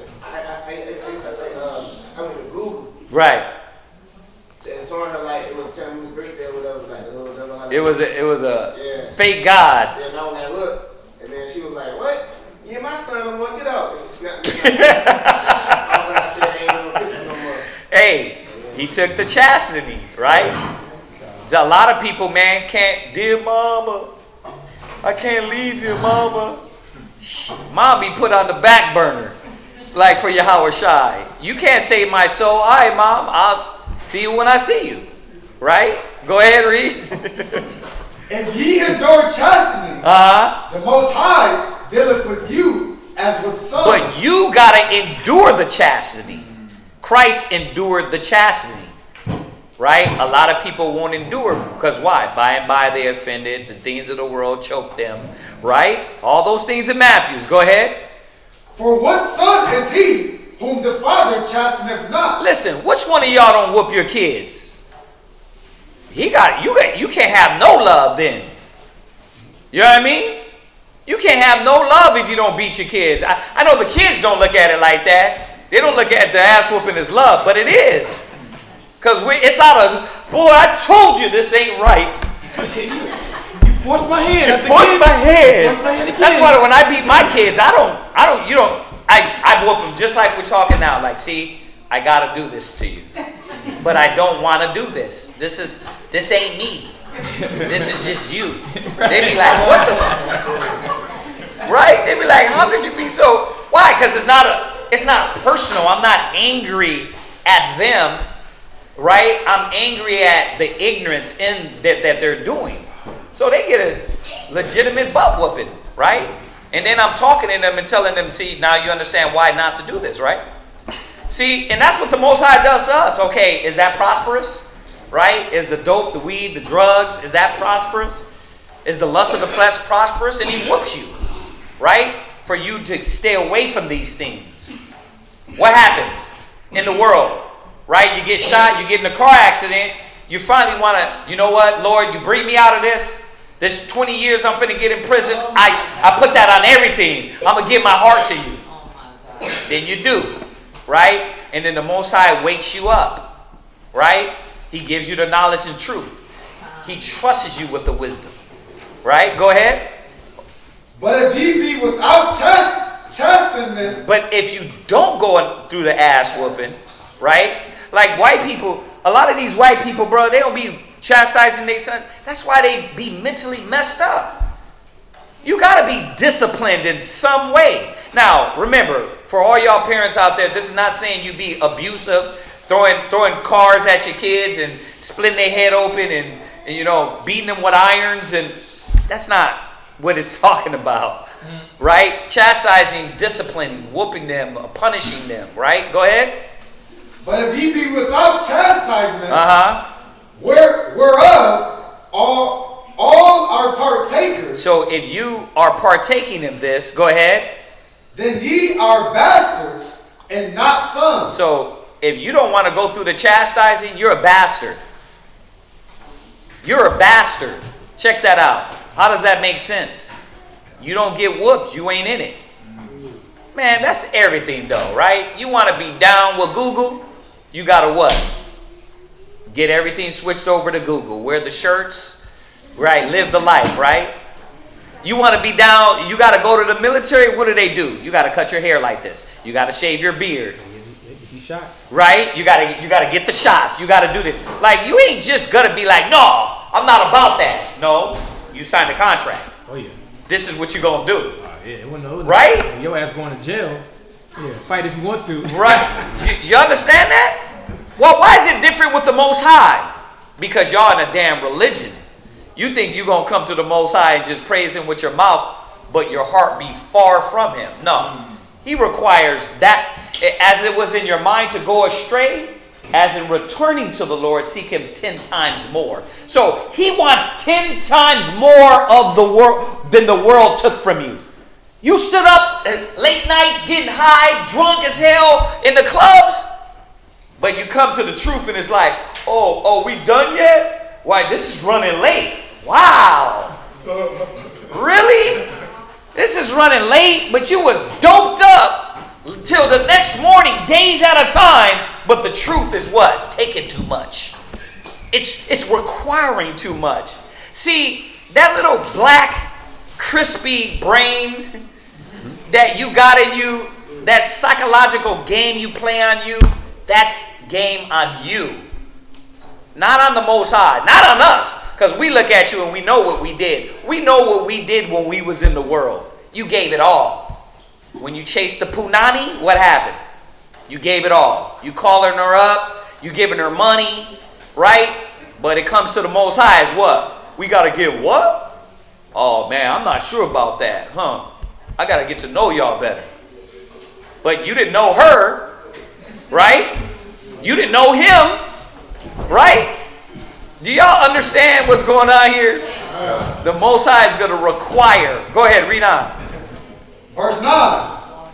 Furthermore, we have had fathers of our flesh, right, which corrected us, right, and we gave them reverence. Right, you gave your father reverence. You gave the job reverence. You gave the world reverence. What does that mean? You humbled to it, right? They told you you're suspended for a week. You didn't lose your mind and go shoot up the damn job. You said, okay, I'm suspended for a week. You humbled to the chastisement of the world. Right? When the dope man hit you upside the head and said, bro, you owe me this money. I'm going to hit you upside the head and you're going to still give me the money. What you had to do? I know it sounds like a movie, but niggas went through it. Right? And you did it. Right? Well, why when it comes to the truth, it's strange to give to the Most High.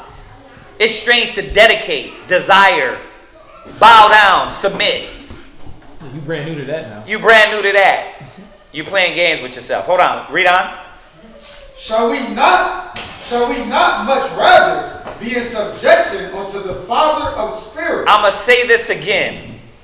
Because you see men that are preaching the word, it doesn't mean we're in control. We are subject to. You get men in front of you, it got to be men because the Lord ain't doing it. They're going to tell you, just like you're the father or the parent to the child, you need to be there. But the Most High will check your ass too as a parent, right? He already is, right? So that's the manipulative part about it. Men are preaching it, so they think men are in control. We're not in control. I done seen many men, leaders, false preachers, false brothers be trodden down. In the nation of Israel, we just had a guy that called himself the Comforter. Everybody knew when he started saying that, his ass was going to be taken out. Everybody that was in the right man, we stood back and stepped back and was like, we ain't got no part of that. And guess what? The Most High locked him up and he died in prison of supposedly COVID, but a lot of people think they drugged him. The congregation got eradicated. Right. You see that? The Most High checks everybody. FBI was on that butt. So why are you different? I'm not different. You're not different. We all got to go through this. Go ahead, read on. It says, and live. Right. So you went through for your father. Well, now go. You have to go through the Father of spirits. Did I jump past that, or did you read that part? Yeah, read it. Right. So okay, let's jump back. All right. You was gonna say something. Did we pass that? Okay. All right. Let's go ahead and go back. Go back to the reading. What you got, Lisa? Still have one more just for Matthew 13. Go ahead. What you got? Real quick. Romans 8 and 35. It says, who shall separate us from the love of Yahweh? Shall tribulation? Well, remember, he's posing this and saying to you, nah, it ain't going to be that. But the truth is, yeah, that will separate a lot of brothers and sisters. They ain't going to go through the tribulation for Yahweh Shai, because to them it's not necessary. But Paul is telling us, really? Is it going to be that? No, it shouldn't be. That's the mindset he's speaking in, right? So tribulation, go ahead. Or distress? Right, a lot of distress, a lot of stress that brothers and sisters got to go through, right? There's a lot of stress dealing with the knowledge, dealing with the truth, dealing with your people, right? You got to put that away, right? Yahweh Shai was crying, tears. He was going to be crucified, and the brothers he was with was sleeping. It didn't make them less of brothers, but sometimes brothers don't be there like you want them to be there. But you can't say, I'm done with the truth. Why? Because of the brother, Yahweh Shai said, I can't do this no more. Y'all brothers are sleeping on me. I'm finna give my life for y'all. This is whack. No, he knew what he had to go through for the Father. But a lot of stress, brothers can't go through that for the Most High and stay consistent and humble. Read. Or persecution. We went over that, the persecution. Go ahead. Or famine. Or what? Famine. Or being without. How many brothers and sisters can be without? Right? When we dip, when we go through the trials, like when coronavirus hit, right? And everybody had to take that was working in the ministry, we had to take a pay cut. We didn't all of a sudden say, I can't do this no more, man. This Bible thing is whack. I need more security. Right, I need more security. Y'all brothers ain't paying right. No, we were like, Akim, whoever can't go through this, say it. We'll give you our pay. Everybody else, we know what we got to do. The schools got to stay open, right? And guess what? Did the schools close? Did the schools close due to coronavirus? Why? Because we put that before everything. Did the lights get turned out?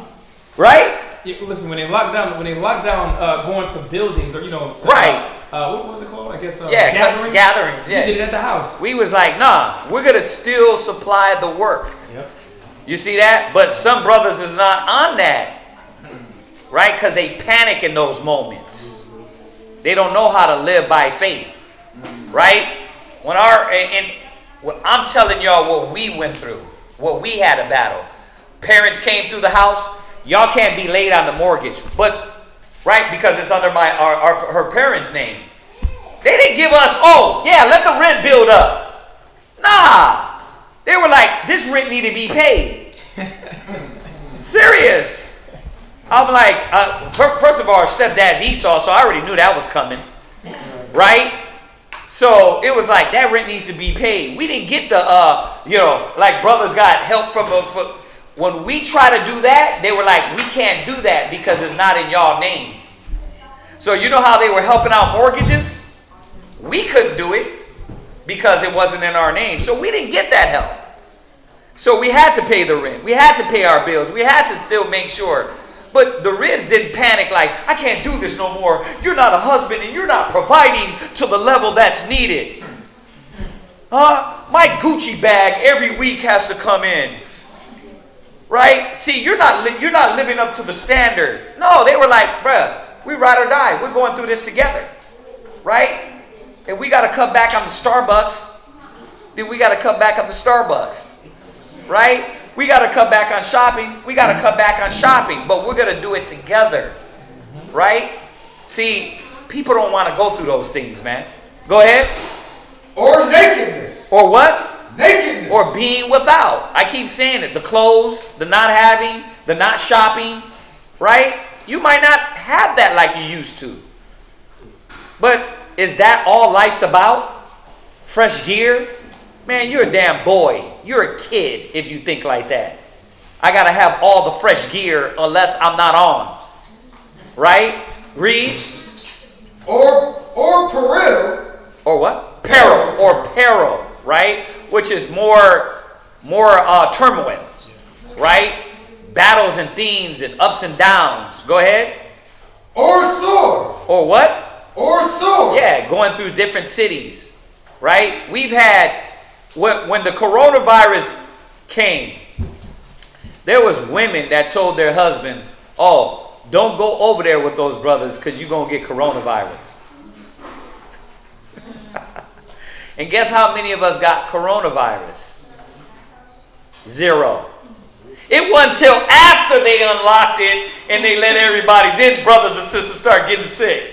But guess how many of us died with coronavirus? And here, none. We had one brother in Houston that had one liver or kidney, excuse me. He had one kidney. He was an older brother, about 70 years old. He passed.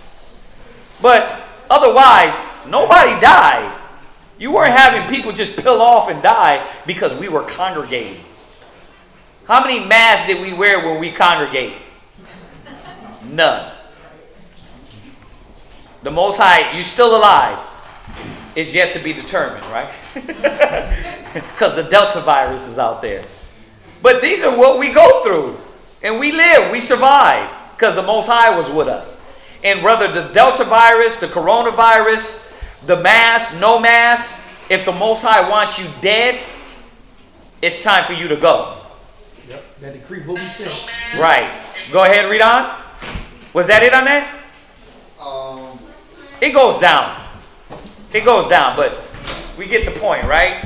Yeah, that's the point now. Oh, we want to bring out. Okay, go ahead, read on.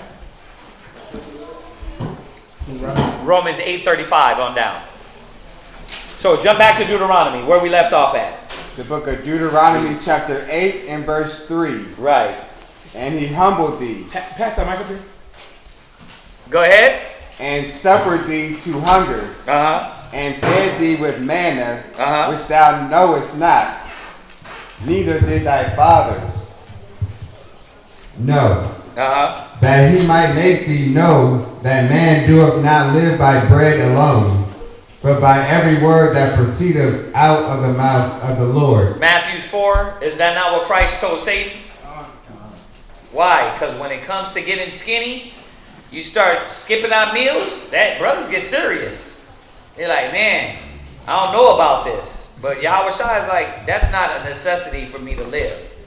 I don't have to panic because I'm short on bread. Right? Go ahead. Thy raiment waxed not old upon thee. Right. And in Egypt, the Most High put the spirit on our clothes to where none of our clothes were waxing old. We always had. Right? 40 years walking in a circle. your clothes and your sandals didn't wear out.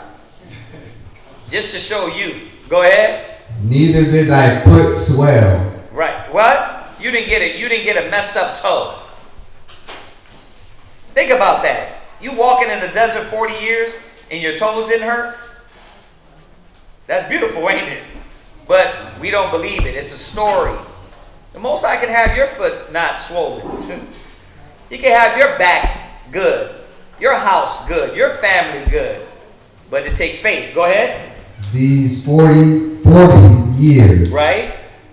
Thou shalt also consider in thine heart that as a man chasteneth his son, so the Lord thy God chasteneth thee. There you go. And we added all those scriptures to that point, right? Hebrews 12 and 5, Isaiah 53, Philippians, was that 3? Philippians 2. Verse 6. Go ahead. Therefore, thou shalt keep the commandments of the Lord thy God, to walk in his ways. Go ahead, just talk loud. It went out. Go ahead. And to fear him. For the Lord thy God bringeth thee into a good land, a land of brooks of water, of fountains and depths that spring out of valleys and hills, a land of wheat and barley and vines and fig trees and pomegranates, a land of oil, a land of olive oil and honey, a land wherein thou shalt eat bread without scarceness.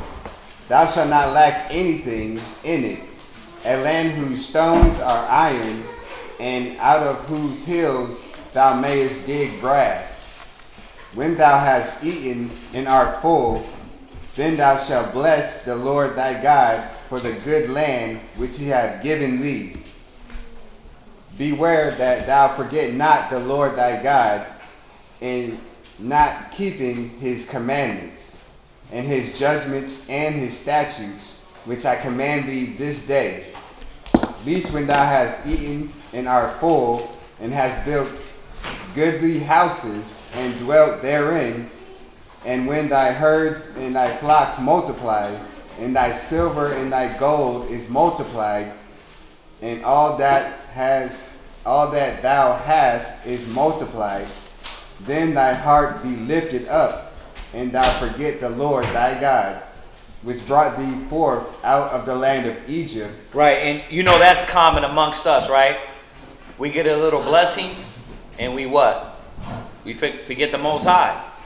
I ask you again, if you won $1 million, would you be sitting here? Huh? Or would you be on an extended vacation?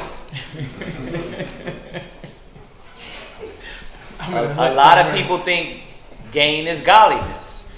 That money is on. I'm on because I got money. Success don't make. He says he reigns on the just and the unjust. It tells you in Psalms 37 and Psalm 73 that the wicked prosper. So that's not an equation for you to say, oh yeah, I'm doing good with the Most High. Nah. He gives to the wicked to lift up their pride, to shoot them down to the ground. So you better know what you're doing, that your works are righteous. You understand?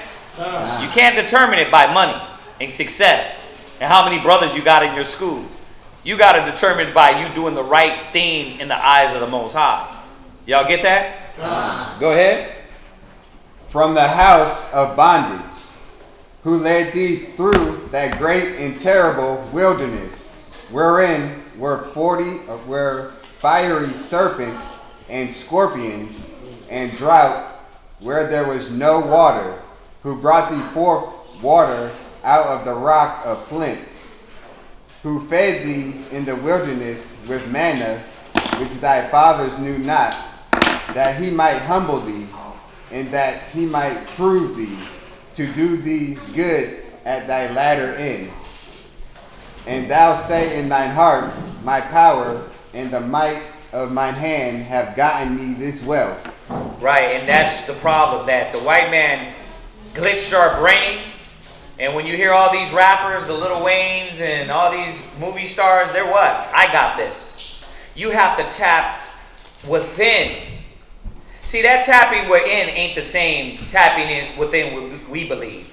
Tapping within us, locking into the Most High, into the Spirit. No, they're thinking, no, me, am the one that's going to make this happen. So you got to realize that the Most High supplies the wants of what you need. When you tap in, you got to go all the way into the Spirit of the Most High. Because if you don't go past your little weak spirit, you're corrupt. We're corrupt. We're filthy without the Most High. Right? So you got to see what the Most High is saying here. Go ahead.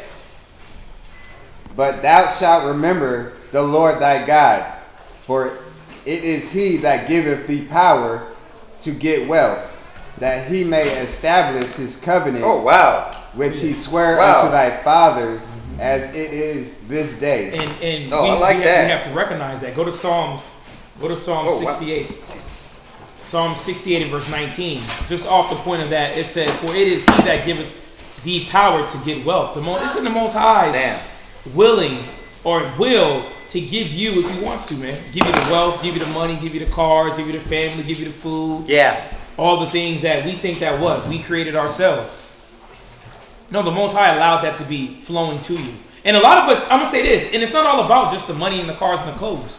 How's your spirit, right? How's the unity in your household? Because that's still a blessing as well, right? There's a lot of little small things. Who got an EBT card? Come on, man, that's a blessing, right?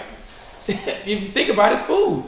Come on now. Right? Now, I know you got to, you go to the white man, but still, the Most High has never left you without.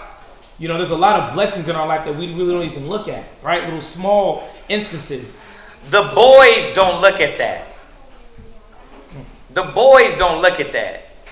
What I mean, the boy, when you still in little kid mode, you're not thinking, oh, blessings is unity in my house. You're not thinking about those things. That damn, you know what, me teaching my kids. When you're young, you just don't meditate on things like that. It ain't till you grow the hell up and you become a man and put away childish things. Then you realize, man, no, success is in the unity, in the love in my house. Because if I got my house in order, you know what I mean? Then I could take everything, the tools I have, and build on that. It's like I was telling my kids the other day, because they're doing coding, and I was like, you guys get this coding down, right? You know, you build internet websites, video games. You can do that. They go to this little class. I said, then when y'all get better at that in the future, we can start a company. See, but your kids are out of order. They TikTok brains. All their brain is into social media. You don't educate them. You don't have them in something learning. Because they know, my kids know this. The Most High first. That's first. First you're a priest. Then everything else comes second. Right? So they know, and they're learning how to balance that out. You see? I said, because if you start your own company, then we don't got to be subject to Esau. Right? You can still do the work in the ministry and what? Get money, right? You see, it's the Most High first.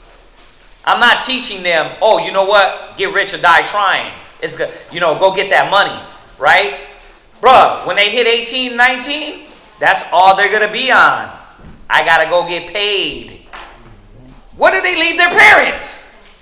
Living their life while they're getting paid, right? That's all these kids do out here in the world. If you teach them the proper way, the unity, the love, the respect, the commandments, all of that will be for you and your household. Y'all see that? The basketball players do it to some extent. The football players do it to some extent, right? And they increase off of their kids' success. See? But even in that, if it ain't rooted in the Lord, those kids that get successful and go do their own thing. Y'all see that? Read where you at? Psalm chapter 68 and verse 19. Go ahead, Danielle. Blessed be the Most High, Uh-huh. who daily loadeth us with benefits. He does what? Daily loadeth us with benefits. He daily loads us with benefits. We got to see this. It's the Most High is the one that does that. Psalm 68 and what? 19. Yeah, Psalm chapter 68 and verse 19. Read it one more time.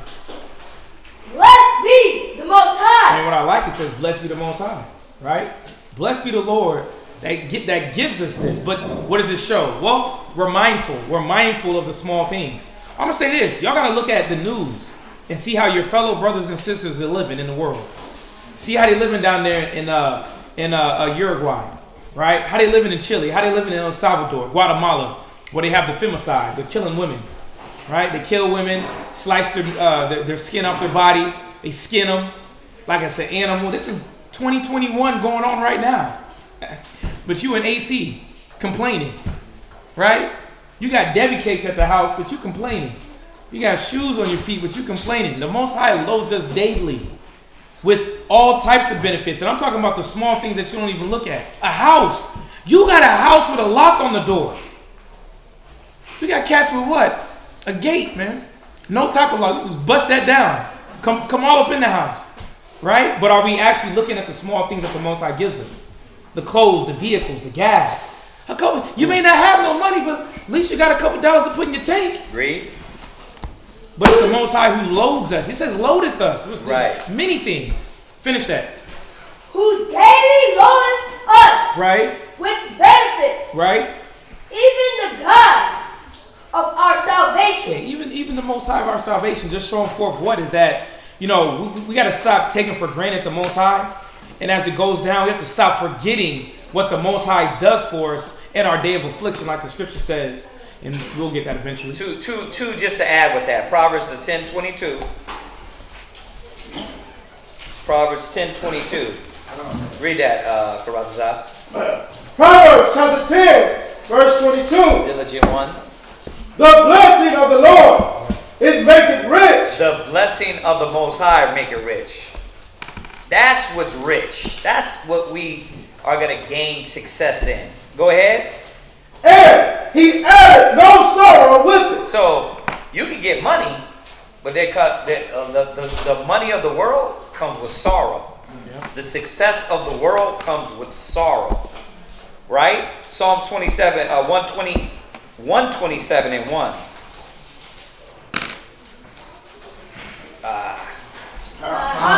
Go ahead, read that. Psalms 127 verse 1. Karatazah, you got it. Except the Lord build a house, they labor in vain. You see that? Except the Lord build your house.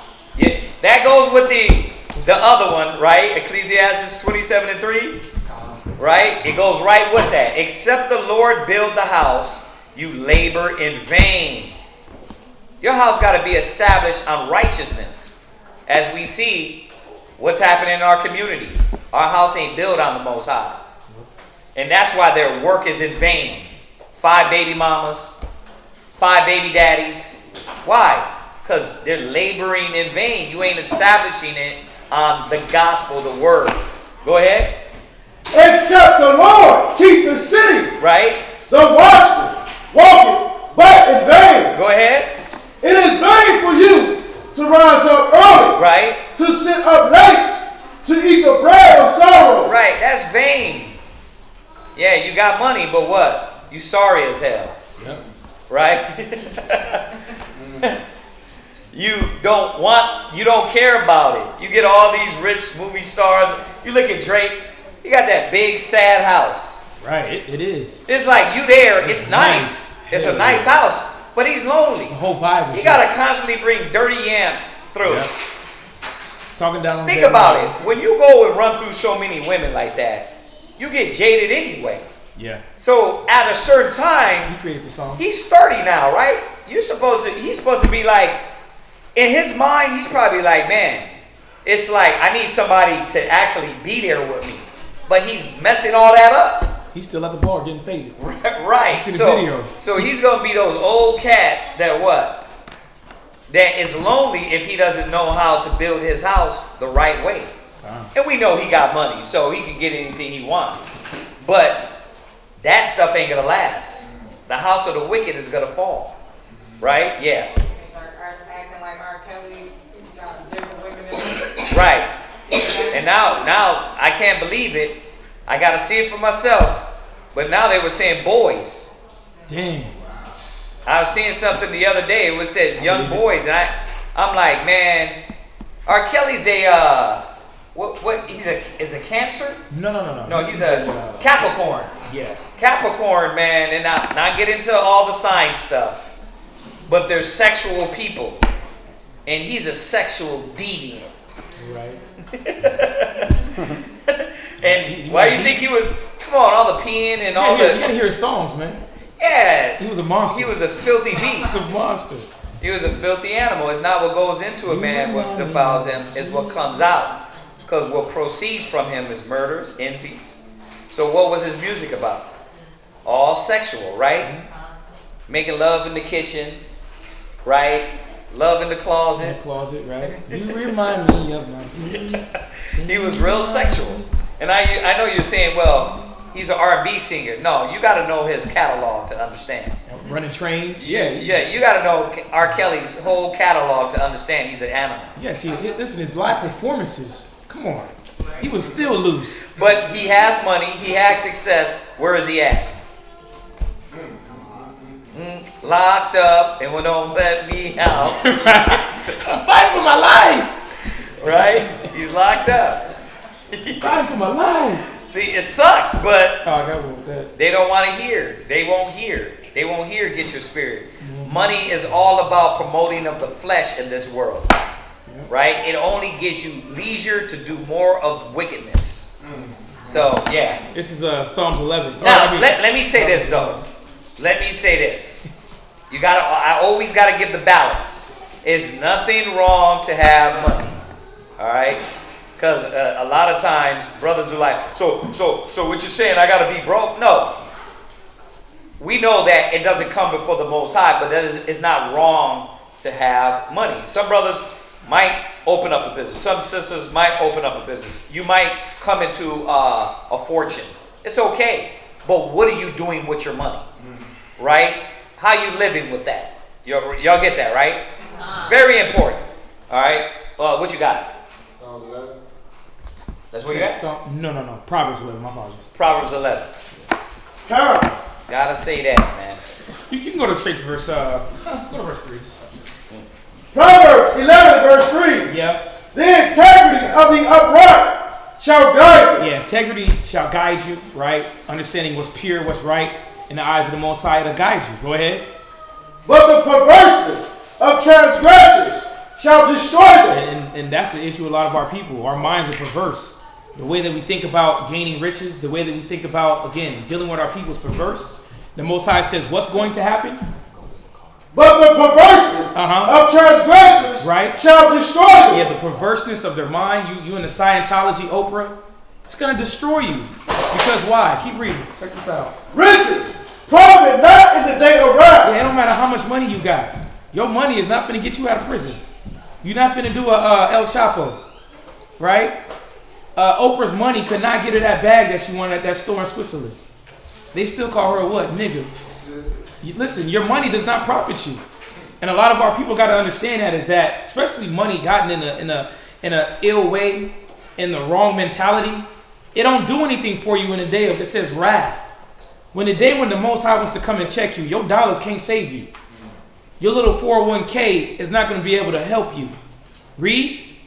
But righteousness. But what? Righteousness. But what? Righteousness. Read. Deliver it from death. That's what's going to save you. Yeah. But a lot of our people think what? The money, right? My knowledge, the people that I might know. Please, the Most High put something on that person's brain to shut you all the way down. They completely forgot about you. Dementia. It's like, dang, he was going to be a witness for me. He got Alzheimer's. Sorry, brother. Shut him down. That's how you know it's the Most High. When things were supposed to go your way, but out of some ironic happening, right? Paperwork got messed up. Texas got deleted. Understandings was just not understood anymore. Most High deleted that. Why? Because it says that righteousness delivered from death. Not you and your own carnal mind. Not your riches. Not how you think things should go. The Most High will switch that up. And that's why a lot of our people are seeing the pain through these celebrities too, man. I love to see it. I thought about it this morning, about how the celebrities are falling. A lot of actors are dying. A lot of musicians getting locked up. A lot of these cats is on heroin. It's like, yeah, because you thought your money was going to make you this superficial being. You thought you was King Musabi. But you really a heroin addict. Dying on the low. Like, what's her name? Young M.A. Young M.A. Yeah, she a codeine addict. She in therapy now. She need a lot of therapy. She got a baby on the way too. Oh, and she got a baby. Bro, I can tell you how. Who was it about it? That was supposed to be fake. Oh, was it? She said she got her girl pregnant. Oh, she got her girl. Oh, stop. Look at that. You know one thing about Young M.A.? Young M.A. does say she's a woman. She don't say she's a man. She recognizes herself as being a woman, but still, look at our people, man. The money don't make you. They still delusional, still got to put themselves in the rehab facilities, right? Still crying. Riches don't profit you in the day of wrath. And that's all I want to drop on that. What you got? And the precept. For which one? What you just said. Go ahead. This is Psalms chapter 57. Psalms chapter 52 and verse 7. That was Proverbs 11, verse 3 to 4. Where you at again? Psalms chapter 52 and verse 7. Psalm chapter 52 and verse 7. Yeah, go ahead. You like that one. Lo, this is the man that made not God his strength, but trusted in the abundance of his riches, and strengthened himself in his wickedness. Break that down. So basically, like a cause and effect what's going on right here.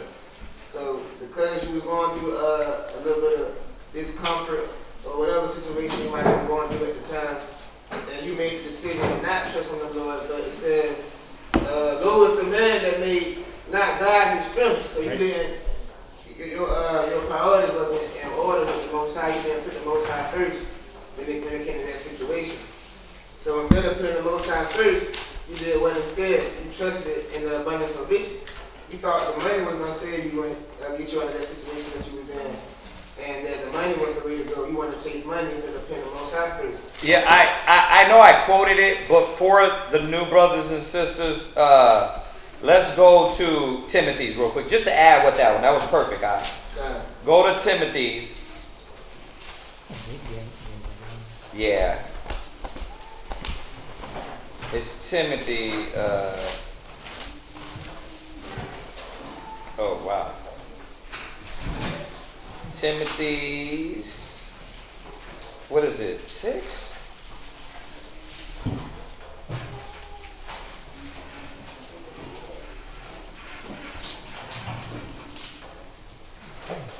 Timothy 6 in verse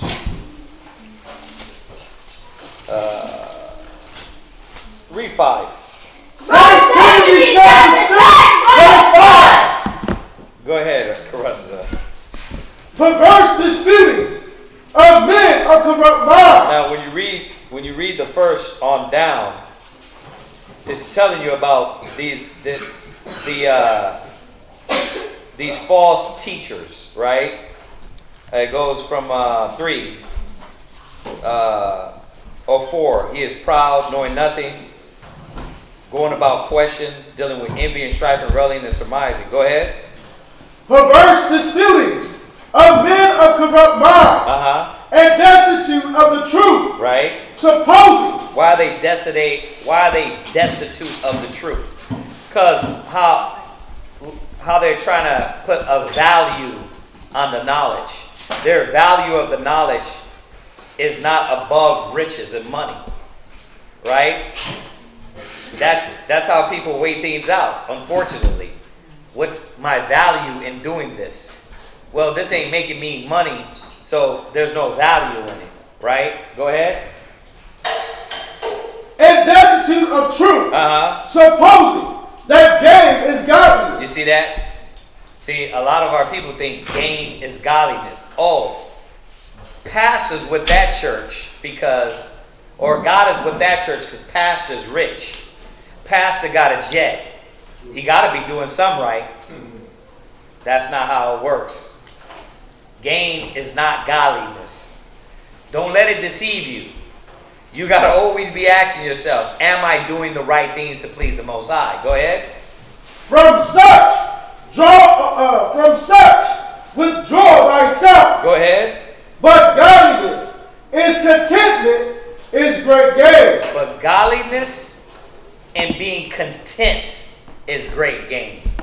Why? Because you don't get frustrated. And you know the Most High controls everything. When you're content. Right? But what happens when you don't have? And you're not godly? By any means necessary. Right? Get rich or die trying. I got to get this paper. Y'all holding me back. But when you're content, you're waiting on the Lord. Y'all see this? So, this doesn't mean you can't be efficient and diligent in your business. It just means that if you overstressed out for paper, for money, for success, there's a problem. There's a problem. Yeah. Go ahead. For we brought nothing into this world. And it is certain we can carry nothing out. Yeah, you fighting for all these carnal things, but the only thing you're taking to the fourth dimension, the spiritual realm, to the Creator, is your soul and what you filled your soul with. So if your cup is half full, that's what you're going to bring to the Most High. A half-filled wax spirit. You're not bringing cars and jewelry.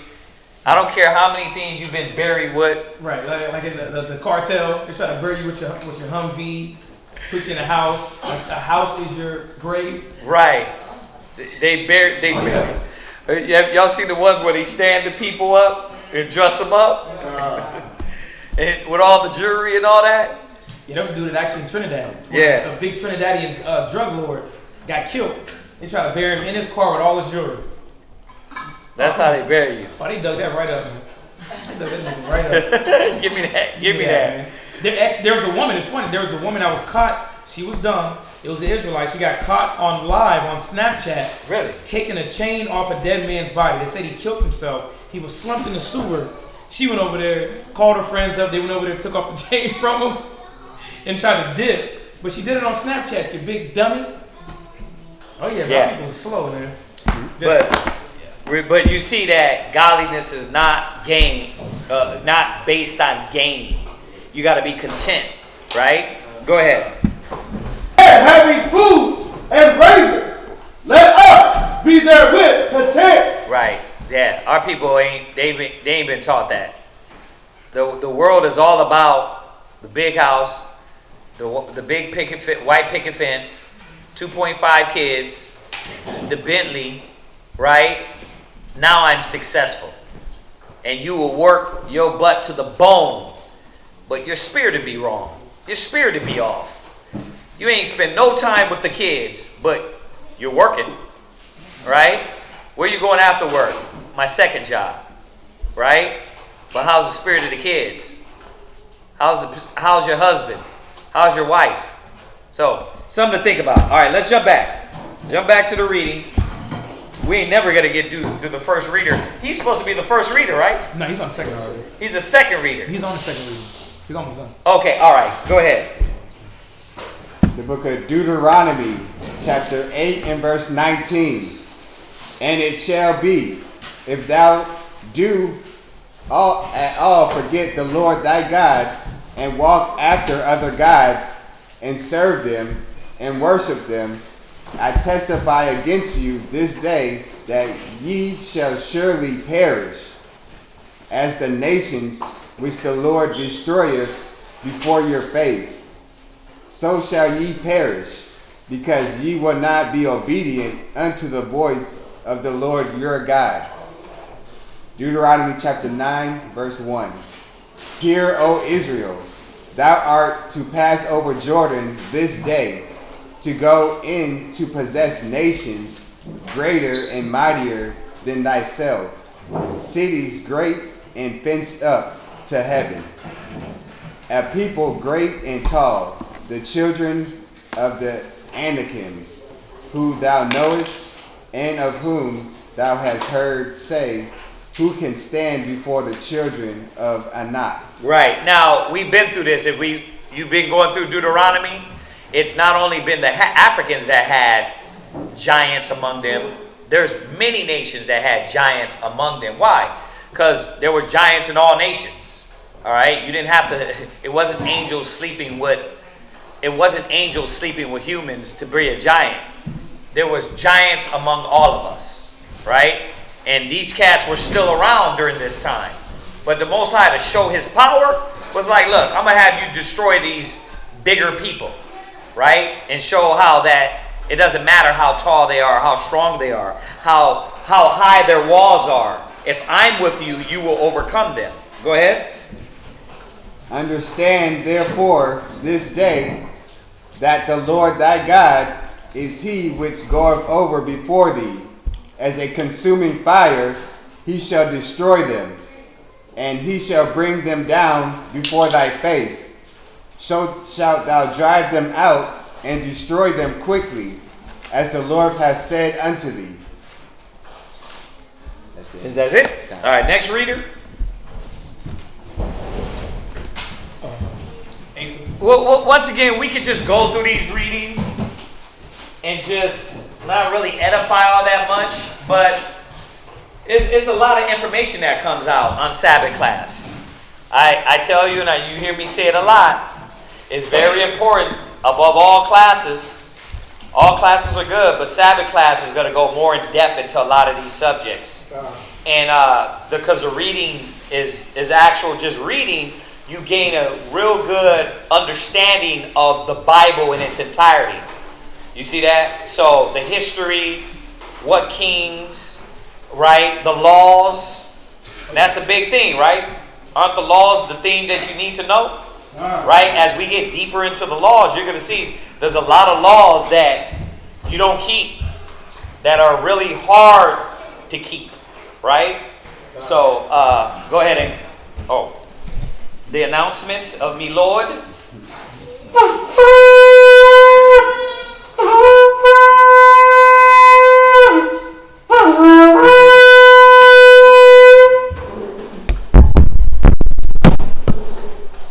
Asa Shabbat Shah Rabban Ban Yasha'ala. Asa Shabbat Shah Rabban Ban Yasha'ala. Imagine. Barak. Yahweh Hashem Yahushai Barakatam. Yahweh Hashem Yahushai Barakatam. Ra'alban. He's saying he's from the Seminole Indians. Hear ye, hear ye. See, this is the real engines, man. Not those, $5. $5 Indians. Yeah.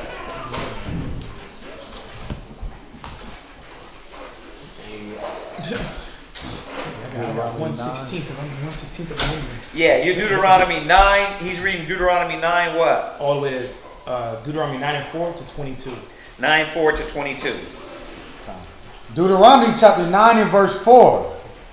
Speak not thou in thine heart, after that the Lord thy God have cast them out from before thee, saying, for my righteousness the Lord have brought me in to possess this land. Are you listening?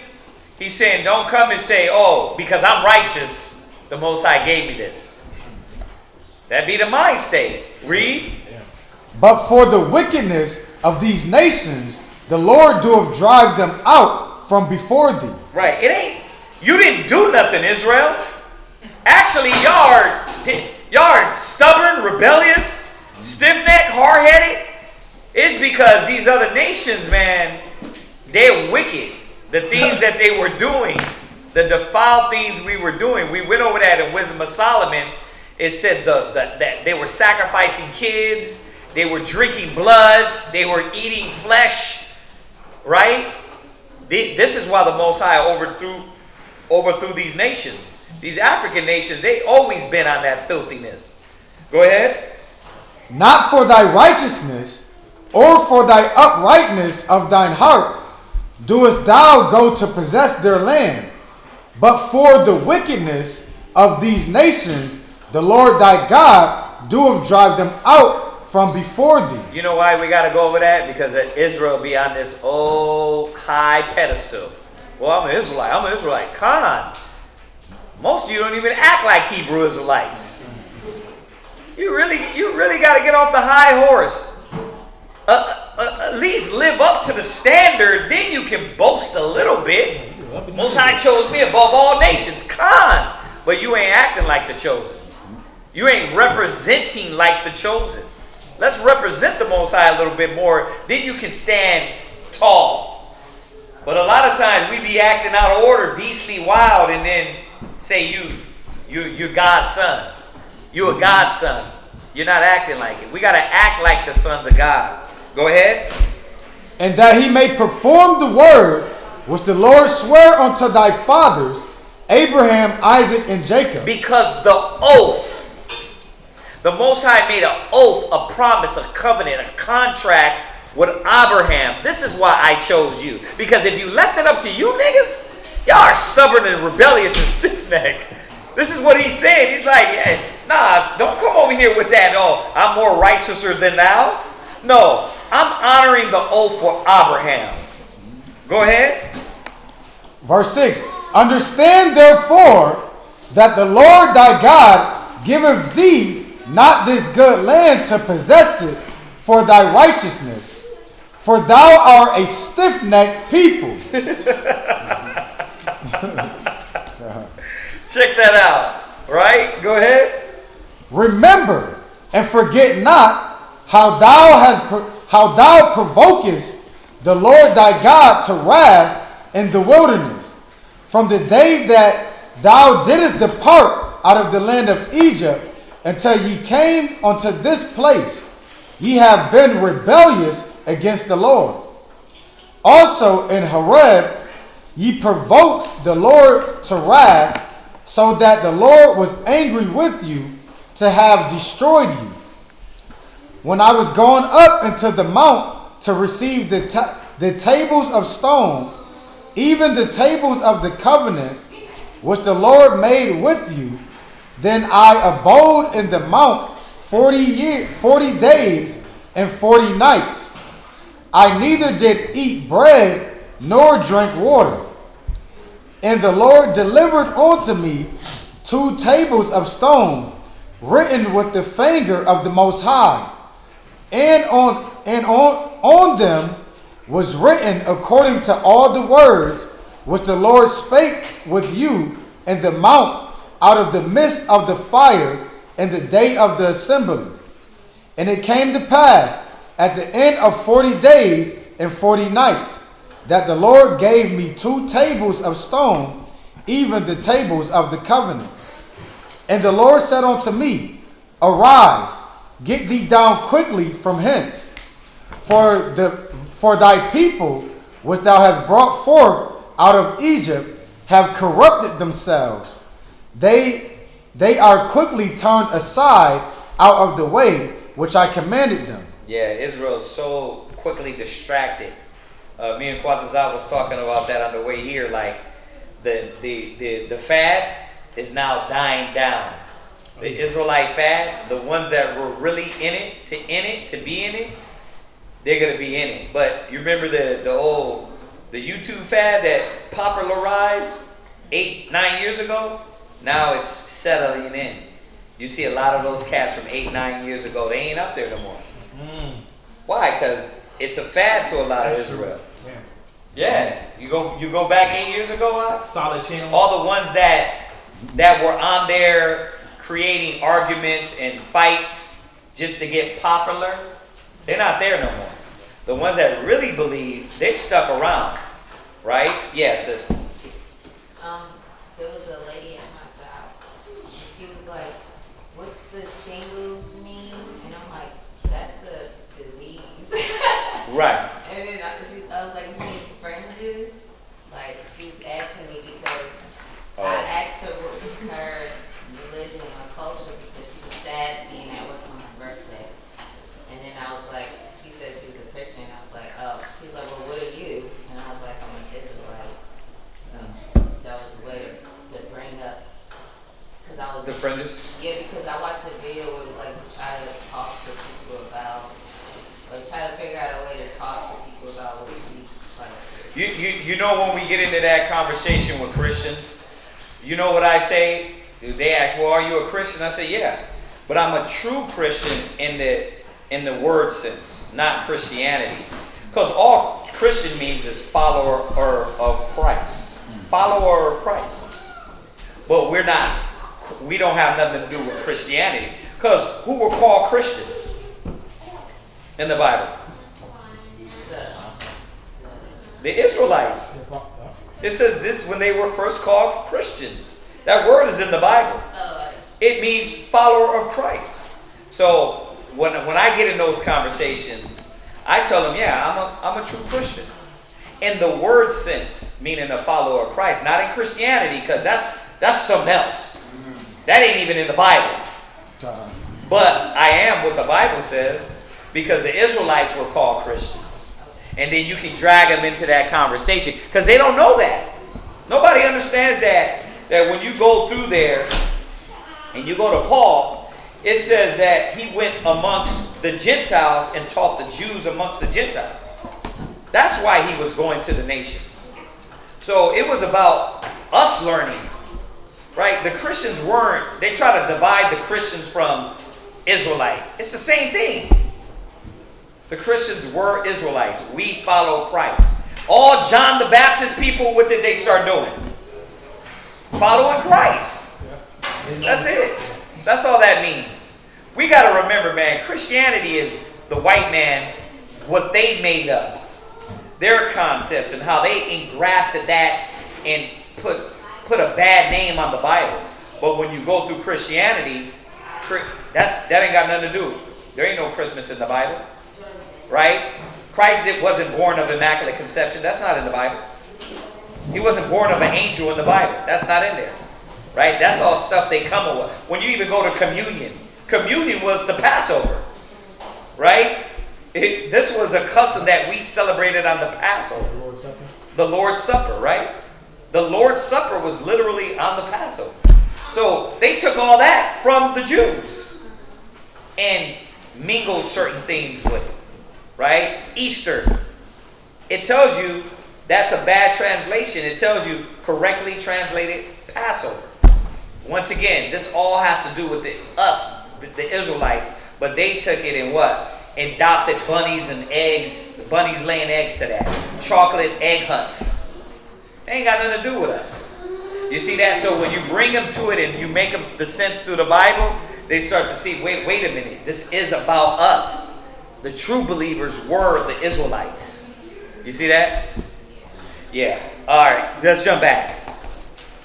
Verse 12, last precept. They have made them a molten image. Furthermore, the Lord spake unto me, saying, I have seen this people, and behold, it is a stiff-necked people. Let me alone, that I may destroy them, and blot out their name from under heaven. Right, so the Most High had got angry with us, because when Moses went up and was getting the commandments, we started partying down the mountain. Aaron started wilding out, building a calf. The Most High was like, listen, step aside, I'm going to destroy everybody. Right? Go ahead. And I will make of thee a nation mightier and greater than they. There are two things that were shown there. It was shown the greatness and the humility of Moses, but it was also showing how the Most High wasn't playing with us. But what did Moses do? Moses stepped in and was like, no, Lord. No. Right? Now think about the ego of men today. How many men would have said, damn, you going to make me a great nation? Yeah, get him, Yahweh. Get him. Get him. Kill all them niggas. I would like to have me as a duplicate times a nation. Right. You got to think about that. That'd be twisted brothers. Twisted men. Yeah, they all wicked anyway. Yeah, I put it down for you, Yahweh. Yeah, I got it for you, Yahweh. Moses was a humble man. He was a different character. Right? Go ahead. Verse 15. So I turned and came down from the mount, and the mount burnt with fire. And the two top tables of the covenant were in my two hands. And I looked, and behold, ye had sinned against the Lord your power. That's crazy. And had made you a molten calf. Ye had turned aside quickly out of the way which the Lord had commanded you. And I took the two tables and cast them out of my two hands, and break them. So the first two tablets were broke because he was angry as hell, and he threw those tablets down to show them. Where did they get the calf from? Where did they get that idea from? Well, where did they come out of? Egypt. So now you, once again, learning these concepts in Egypt. When you came out, that's what you created. This has always been the ideas of the Bible. That we come out of these nations, we got to put away their mind state. And a lot of brothers and sisters don't get that concept. That if you are detaching from the world, then you got to come with a fresh mind. And be born again. Be renewed. Right? Put off the old man. It's all the same thing. Be baptized. It's all just different ways to say, stop doing what you used to do and do this now. That's all that's saying. Born again don't mean you got to go in somebody's belly and start all over. No, it's saying you got to restart your mind. So are you ready to restart your mind? Easier said than done, right? Why? Why is it easier said than done? Right. But temptations of the world and the things that you valued, right? But how was there value in something that didn't work for you? That's what I don't understand. Like when we look at the world, the logic is if it works for me, I'm going to keep doing it, right? That would be the logic.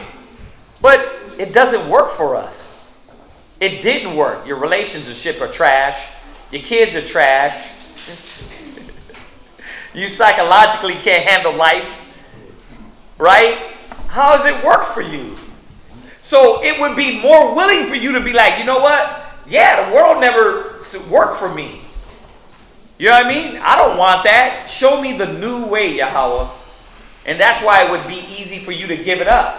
But he said it earlier. Our people are glutton for pain. They like it. They want the mire. They want the dirt. But like the prodigal son, you got to realize you're in the dirt. I can't teach you. I can't make you realize you were in the dirt. You got to realize you're trash. And coming to Christ, he's going to renew you. I can't make you realize it. All the scriptures, all these classes, you got to go back and look around you, look around, and realize, wait a minute. My life is not where it can be in the spirit of the Most High. He can increase me on a whole nother level. My wife, my kids, my family, my household, my nation. Right? Go ahead, read on. Verse 17. And I took the two tables and cast them out of my two hands and break them before your eyes. And I fell down before the Lord as at the first 40 days and 40 nights. I did neither eat bread nor drink water. So he went back into the mountain. He fasted because to be in the presence of the Most High, you had to be clean. So he was going to go back up there again, get the message from all these angels that were up there. There was a UFO on the top of the mountain. And he was talking to angels out of this UFO. So you had to be on point, right? So you got to see, man, those UFOs were always been around. That's why, listen, the Egyptians seen them. The Adamites seen them. The Aztecs. The Aztecs seen them. Yep. You know what I mean? Lions, all of them. Yeah, when you got Zechariah Extension talking about the vehicles of the ancient aliens. There ain't no aliens. These were angelic beings that were riding in these vehicles. That's why you see them now, they're showing all the images when they fly and go right into the water. So think about it. If they're flying and go into the earth, how is it that they got aliens in Area 51 cutting them open? It don't make sense. You can't shoot them down, but they crashed. These are spirits that are controlling these vehicles. Ezekiel, the first chapter, goes more in depth into that. But he's on top of this mountain with the angels getting the commandments from these angelic beings. Think about that, man. That's why he had to wear a veil when he came down. his face was glowing with so much power. Go ahead. Came down with a whole Genesis breakdown. Yeah, he came down, bro. Remember, Moses wrote Genesis, Exodus, Numbers, Leviticus, and Deuteronomy. Those are known as the 5 books of Moses. Right? This is him talking here and reminding them what they went over. Right? So he got all that theme that went down in Genesis. Adam and Eve. And everything that went down. So the angels was giving them all that.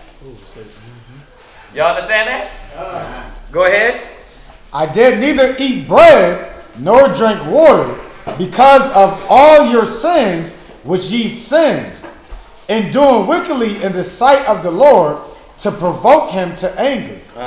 For I was afraid of the anger and hot displeasure wherewith the Lord was wroth against you to destroy you. But the Lord hearkened unto me at that time also. And the Lord was very angry with Aaron to have destroyed him. And I prayed for Aaron also the same time. It says the prayer of the righteous availeth much. So he had to pray for Aaron because Aaron was down there. He knew better. Aaron was supposed to be an elder. And he's down there what? With these niggas partying, dancing around naked around a calf. You know what I mean? And made the calf. Right? So why you think Aaron didn't get into the Holy Land? He messed up. Most High wasn't with that. Right? You led the people off. Go ahead. And I took your sin, the calf which ye had made, and burned it with fire, and stamped it, and ground it very small, even until it was as small as dust. And I cast the dust thereof into the brook that descended out of the mount. And at Taberah, and at Massah, and at Kibroth,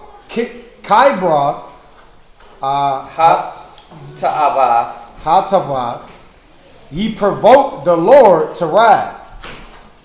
Isn't that it for me right there? That's it? That's it for him? You already read down to, what was that? 23?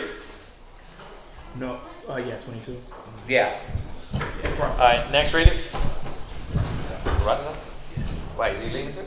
No, he's the fourth reader. Oh, he's the fourth reader. Okay, yeah, okay.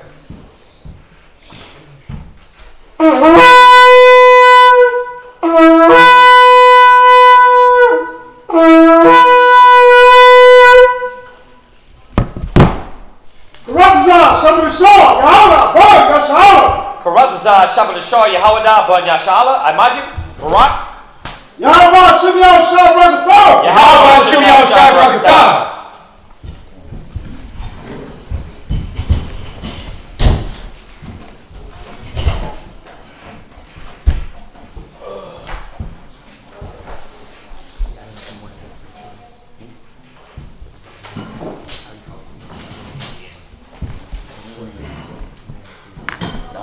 Yeah. Oh, yeah. And the end. Oh, nice. That's 714. Huh. Yeah, 714. 4. So that's 23. And so the secrets of the time. 14 and 1. 14, 4, 5, 14, 4, 5. All right, yeah, go ahead. You're 23. What is he reading? Oh, you got it. Deuteronomy chapter 9 and verse 23.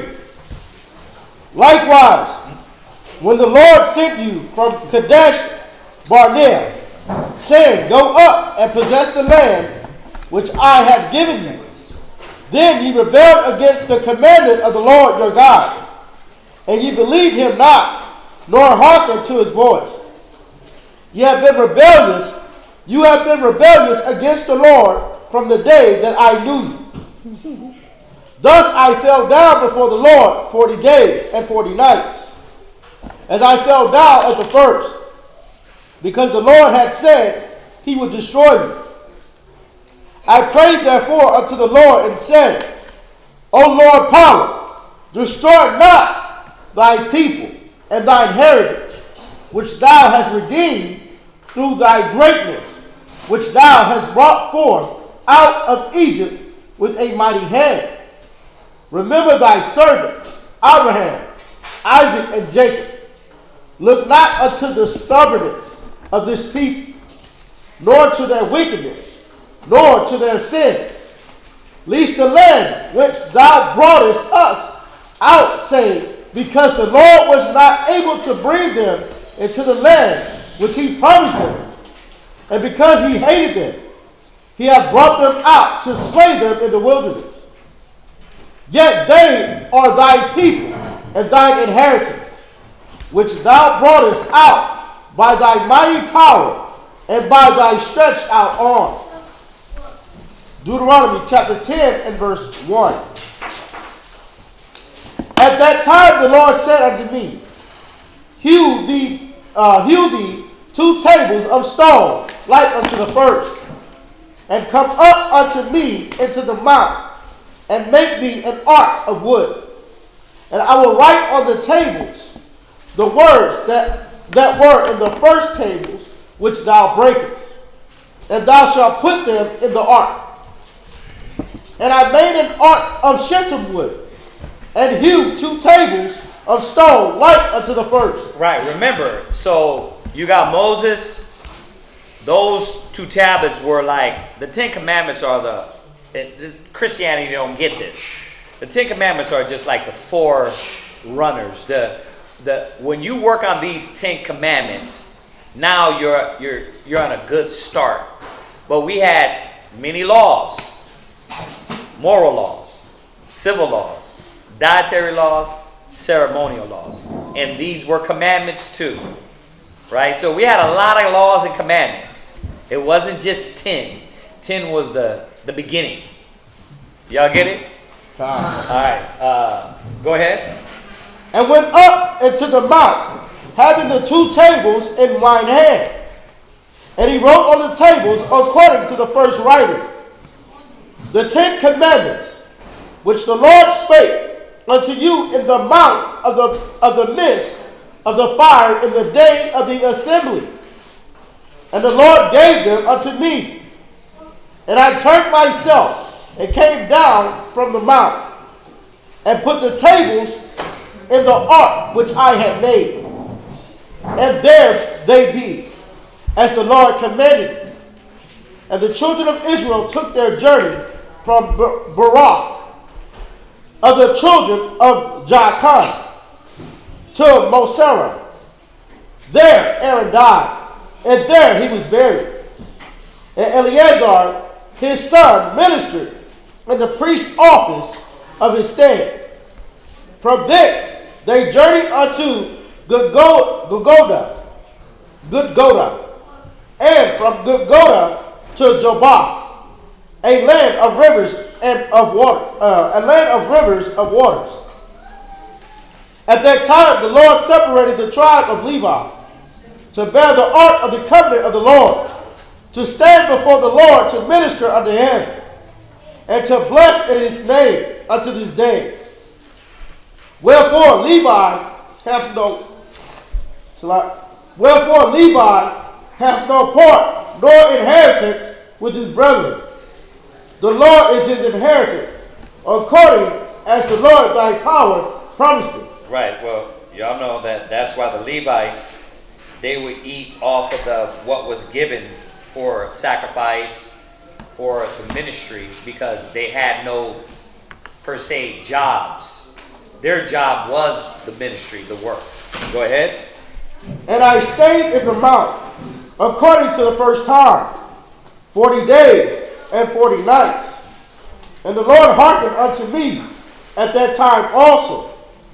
And the Lord would not destroy you. And the Lord said unto me, arise, take thy journey before the people, that they may go. Let me say this. You're seeing that the Most High uses man. Man can make intercession for you. So it's not strange that Christ makes intercession for us. Moses did it. You can make intercession for somebody in your house, your family. It says the prayer of the righteous availeth much.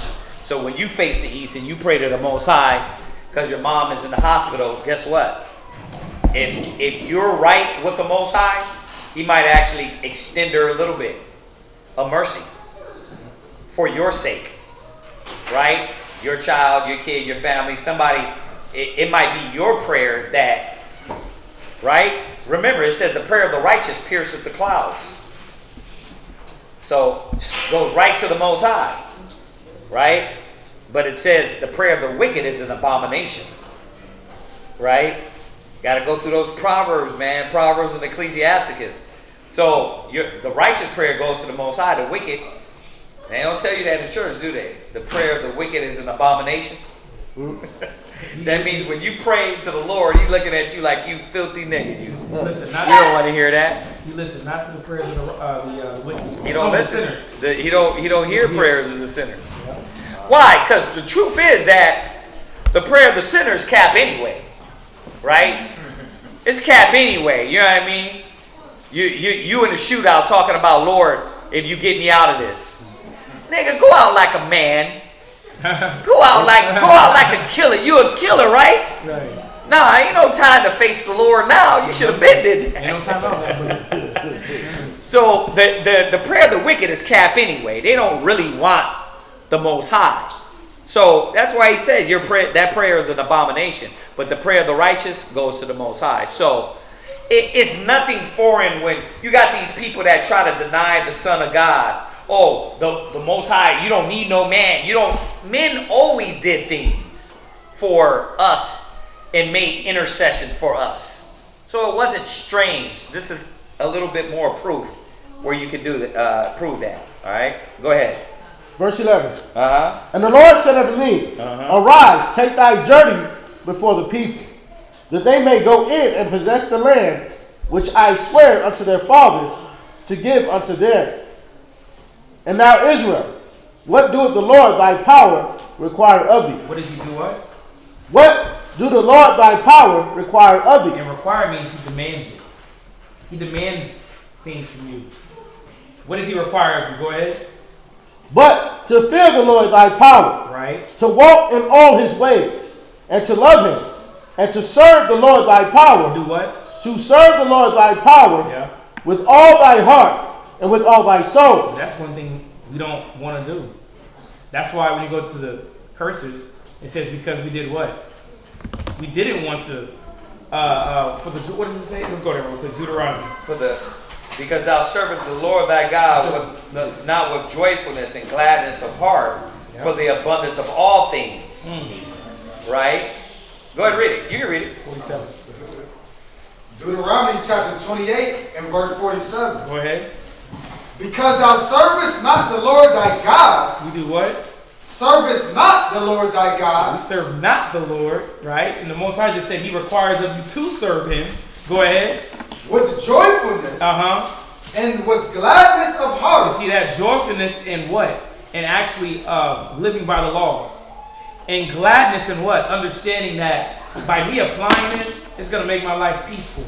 I'm happy that I'm with the Most High. I'm happy that the Most High gave us laws. I'm happy that He gave us a standard. A lot of brothers and sisters, you ain't never had a standard. That's why you ain't never happy.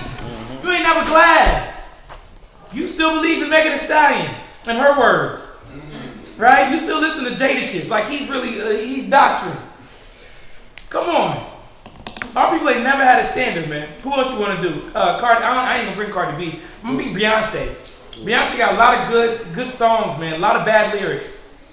Good songs, bad lyrics, man.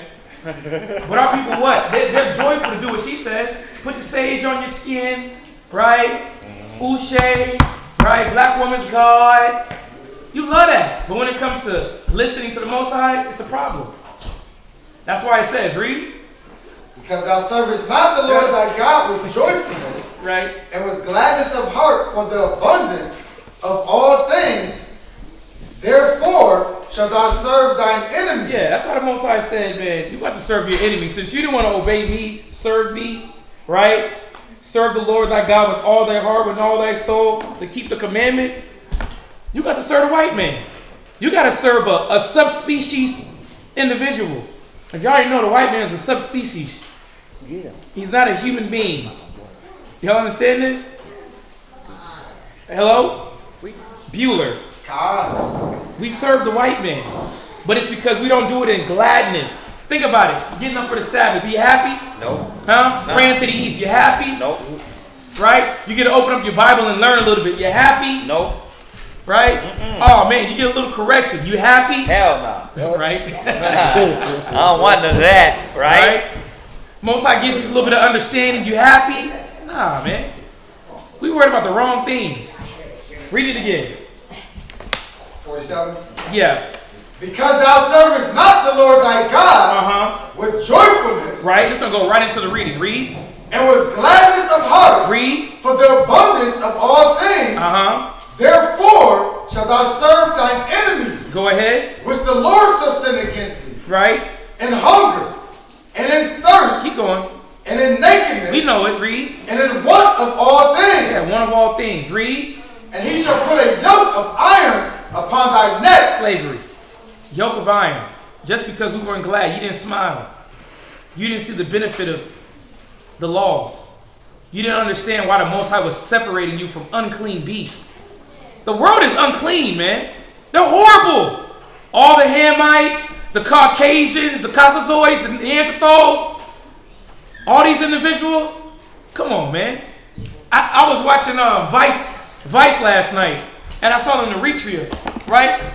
The Cushites, the Eritreans. They was out there stomping in the dirt with sandals on. They had weapons in their hands, man. Sandals. But then we got boots, clothes. We don't even smile at all, man. I couldn't believe it. I said, these cats out here they thugging it out with sandals. And they were warriors. They was happy too, They was happy to defend Eritrea.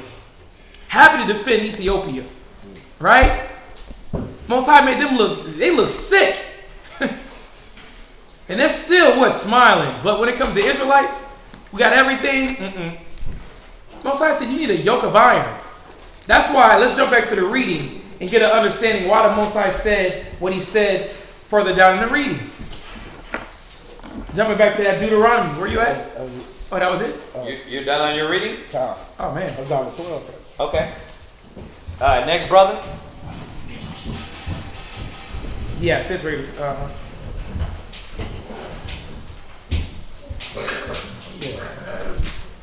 It's always a burden. It's going. It's going.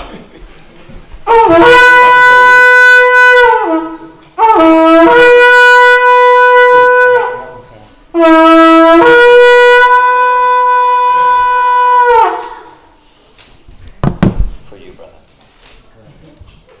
Hakawa, Sabbath Reading, Yehovah, Bunya Shalom. Hakawa, Shabbat Shor, Yehovah, Bunya Shalom. Majid, Barak. Yehovah Hashem Yahushua Barakatah. Yehovah Hashem Yahushua Barakatah.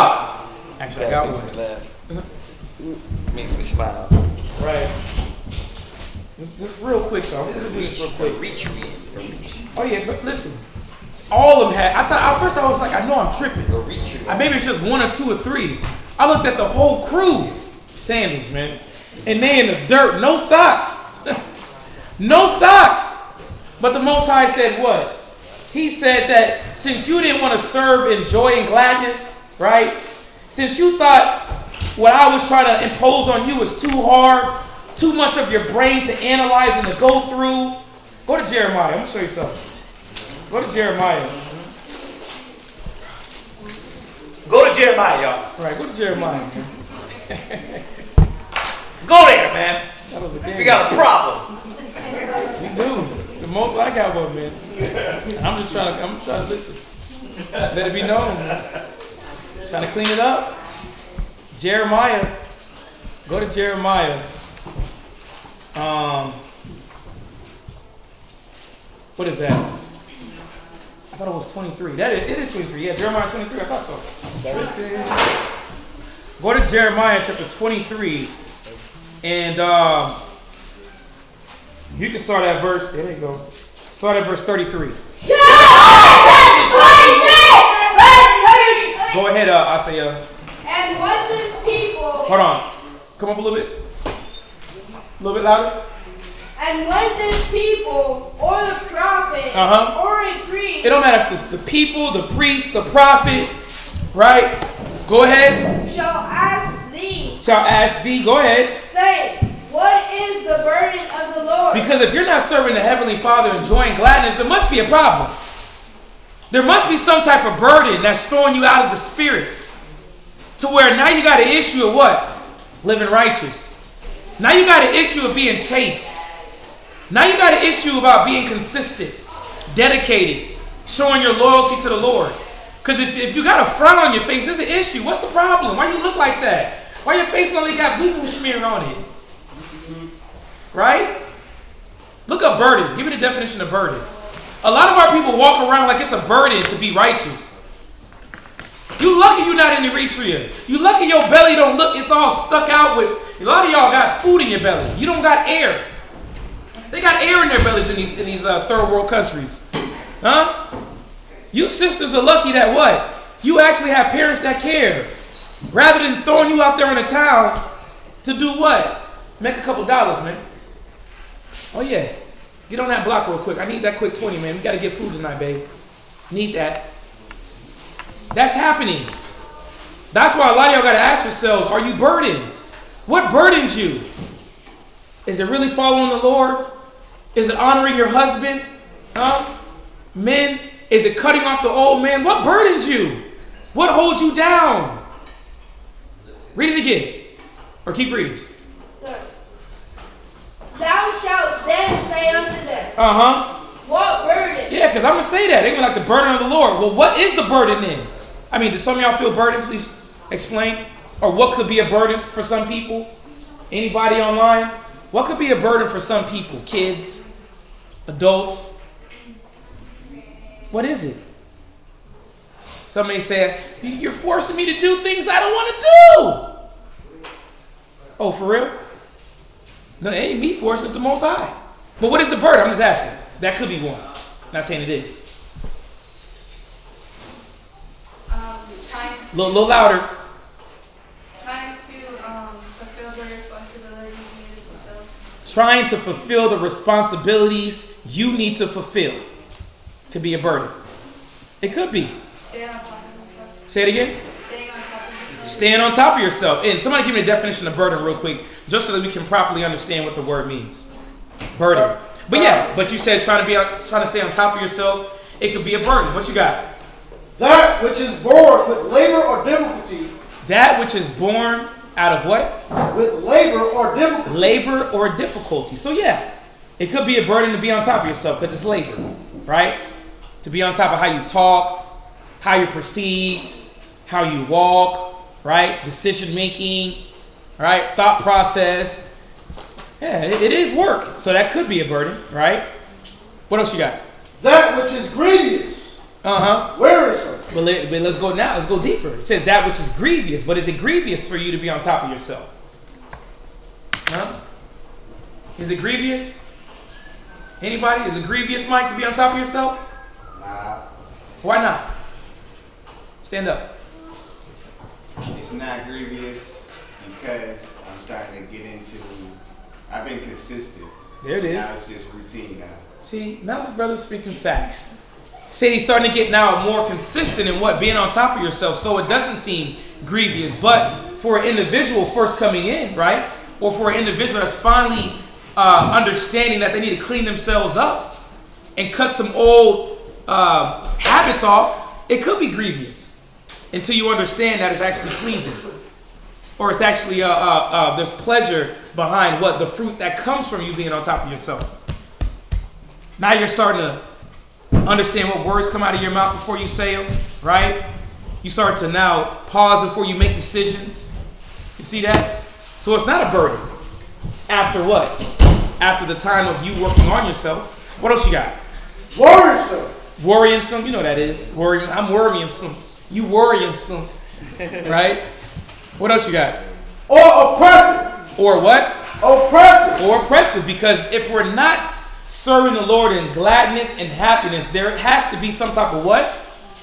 oppressive. There has to be some type of oppressive thing that's going on in your mind. Where it's doing what? Weighing down on you.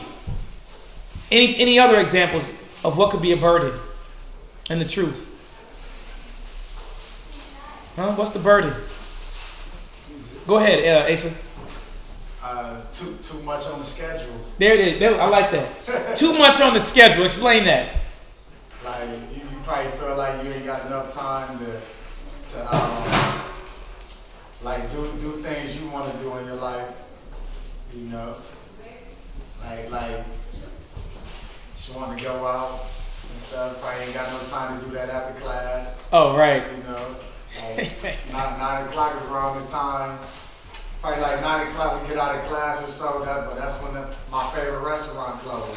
Oh, right. Right. This is a burden. Right. So now it's a burden to come to class. But the beautiful thing is, like, just because you brought it up, if that was your mind, or how old are you? 24. You lived 24 years of that life. That's what brothers and sisters don't look at it like, look, I'm 30-something. That means I lived 30 years of that life already. Now the Most High is turning you to the truth.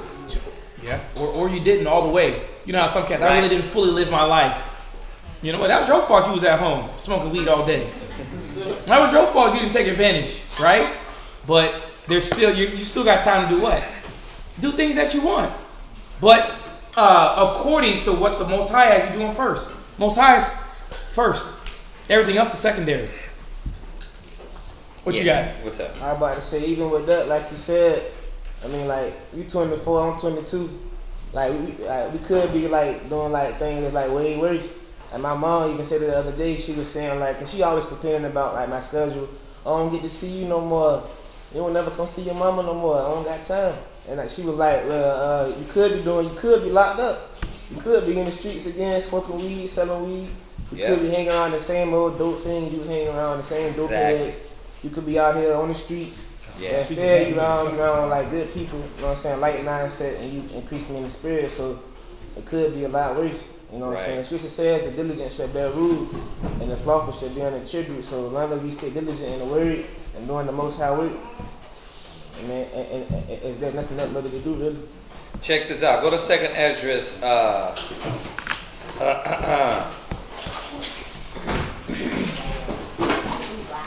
Go to 2nd Esdras 7, verse 5. Let Ma Willa read this one. 2nd Esdras 7:52. Get him up here. 2nd Esdras 7:52. You got to read loud. 2nd Esdras chapter 7 and verse 52. Go ahead. And the glory of the Most High is kept to define them which have led a weary life. To defend them. So the glory of the Most High is going to surround these ones that led a weary life, right? Go ahead. Whereas we have walked in the most wicked ways of all. Right? And we know this is talking about when the glory comes. But remember, you walked in that weary life. You walked in those wicked ways. So the glory of the Most High is trying to surround you. Go ahead. And that there should be showed a paradise. Right. And this is the reward. That you're going to get the paradise. Go ahead. Whose fruit endure forever. Right. And the things that we're going to get in that kingdom is not going to fade away. Right? It's not going to wear out. It's not going to diminish over time. Go ahead. Wherein is security and medicine. Right. We're going to have all the things we want now, right? Security. We want medicine, health, wealth, right? We're going to have that. That's the paradise. That's why it's called paradise, right? Go ahead. Since we shall not enter into it. Right. And it's a question, though. Because he's telling him, he's like, damn, are we going to get these things, right? This is promise. It's promise to the righteous, to the ones that gave up. But look at what they have to do. Go ahead. For we have walked in unpleasant places. Right, and that's what we did. This is what we have to realize. You did that. You walked in the unpleasant places. You were smacked, flipped, You were put down. You were put down, laid around, right? You were spin around.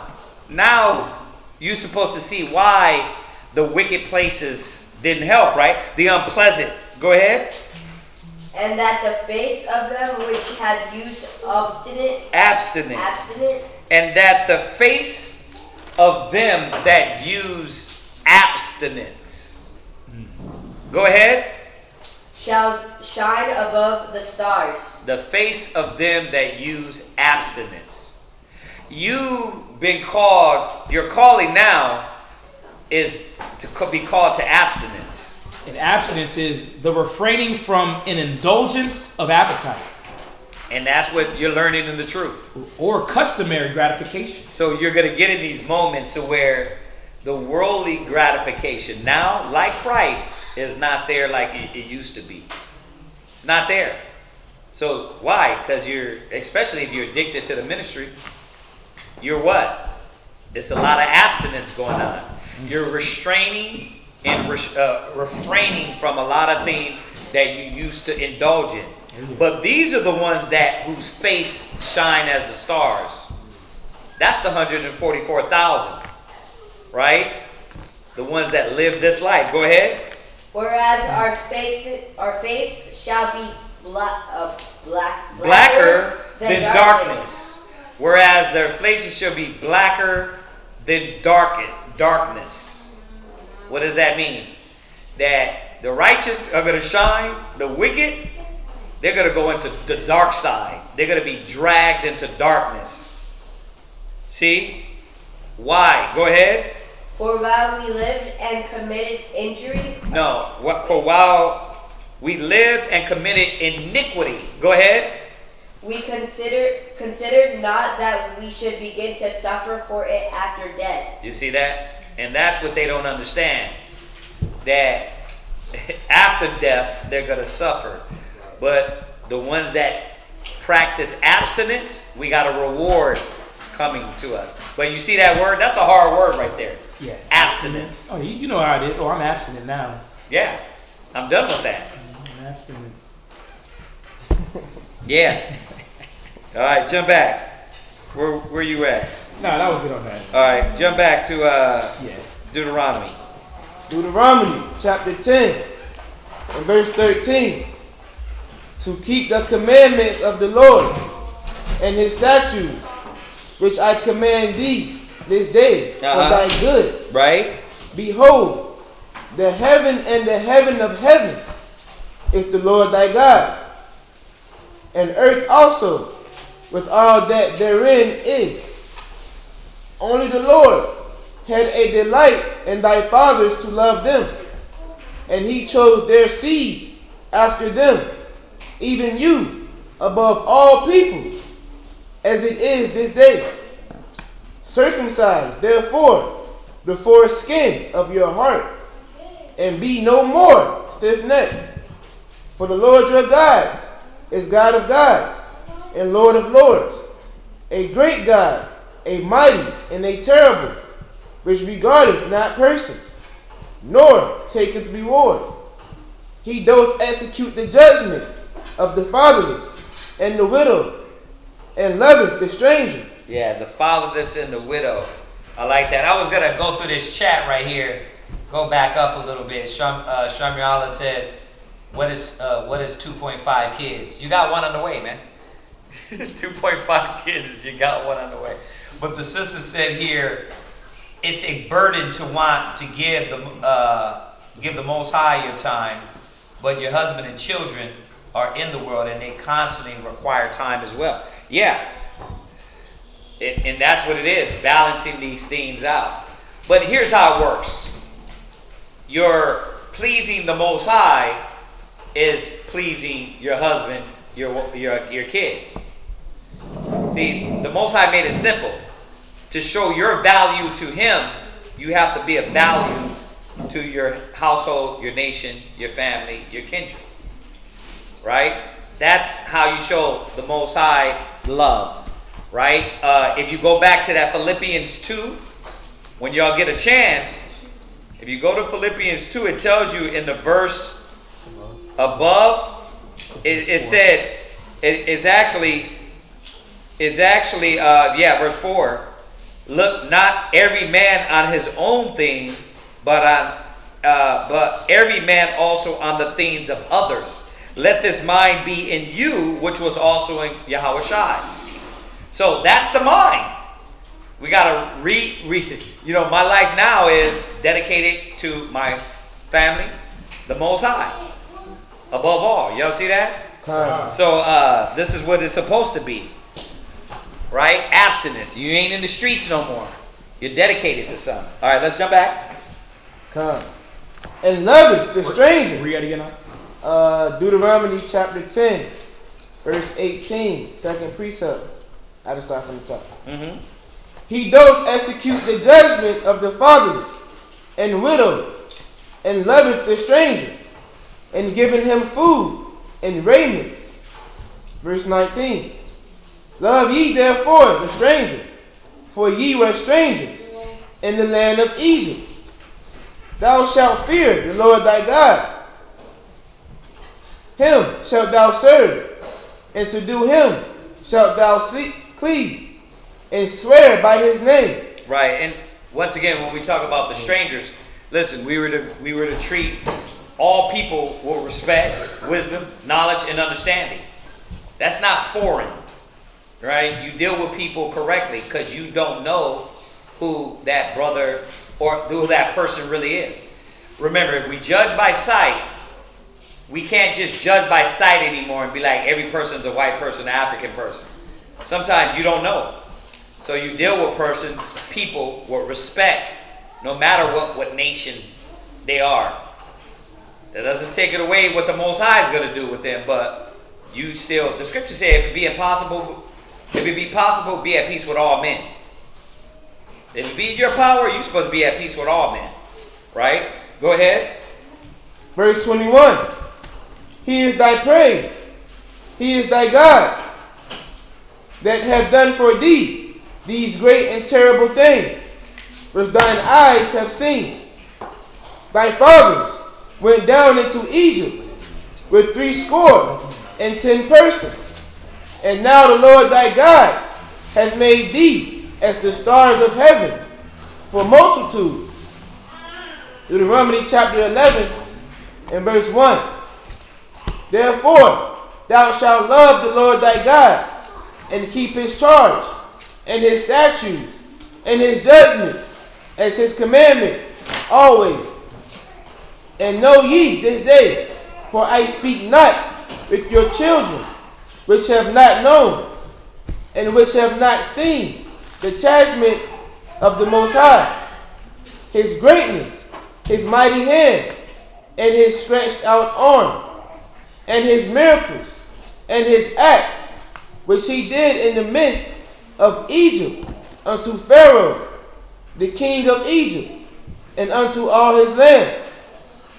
And what he did unto the army of Egypt, unto their house, and to their horses, and to their chariots, how he made the water of the Red Sea to overflow them as they pursued after you, and how the Lord hath destroyed them unto this day. And what he did unto you in the wilderness, until ye came into this place, and what he did unto Dathan and Abiram, the sons of Eliab, the sons of Reuben, how the earth opened her mouth and swallowed them up, and their households, and their tents, and all their substance that was in their possession, in the midst of all Israel. But your eyes have seen all the great acts of the Lord which he did. Therefore shall ye keep the commandments which I command you this day, that ye may be strong, and go in and possess the land, whither ye go to possess it, and that ye may prolong your days in the land which the Lord sware unto your fathers to give unto them and to their seed, a land that floweth with milk and honey, All right, Deuteronomy chapter 11 and verse 10. For the land, whether thou goest to possess it, is not as the land of Egypt, from whence ye came out, where thou sowedest thy seed and waterest it with thy foot, as a garden of herbs. But the land, whether ye go to possess it, is a land of hills and valleys, and drinketh water of the rain of heaven. Verse 12. A land which the Lord thy God careth for. The eyes of the Lord thy God are always upon it, from the beginning of the year even unto the end of the year. It shall come to pass, if ye shall hearken diligently unto my commandments which I command you this day, to love the Lord your God, and to serve him with all your heart and with all your soul, that I will give you the rain of your land in his due season, the first rain and the latter rain, that thou mightest gather in thy corn and thy wine and thy oil. And I will send grass in thy fields for thy cattle, and thou mightest eat and be full. Verse 16. Take heed to yourselves that your heart be not deceived, and ye turn aside and serve other gods and worship them. And then the Lord's wrath be kindled against you, and he shut up the heaven, and there be no rain, and that the land yield not her fruit, and lest ye perish quickly from off the good land which the Lord giveth you. Verse 18. Deuteronomy chapter 11, verse 18. Therefore shall ye lay up these words in your heart and in your soul, and bind them for a sign upon your hand, that they may be as frontlets between your eyes. And ye shall teach your children, speaking of them, when thou sittest in thy house, and when thou walkest by the way, and when thou liest down, and when thou risest up. And thou shalt write them upon the doorposts of thy house and upon thy gates, that your days may be multiplied, and the days of your children, in the land which the Lord sware unto your fathers to give them, as the days of heaven upon the earth. For ye shall diligently seek all these commandments which I command you, to do them, to love the Lord your God, to walk in all his ways, and to cleave unto him. Then will the Lord drive out all these nations before you, and ye shall possess greater nations and mightier than yourselves. And I like that because it says, then, if you obey, he'll go ahead and throw out all the nations. But what was that song Tupac did? It was Unconditional Love, right? Most I got some conditional love, man. There's some conditions that we have to agree and do for him to do what? Drive out these nations. For him to bless us the way we want to be blessed. You got to do something, man. Come on, man. This unconditional love is, who made that up anyway? I can just be how I want to be, and that's why a lot of relationships is whack. You met me like that. That's how I'm going to be. No, you got to change. Put down the rat nails, right? That's for another class. The rat nails. The rat nails. Oh, wow. Man.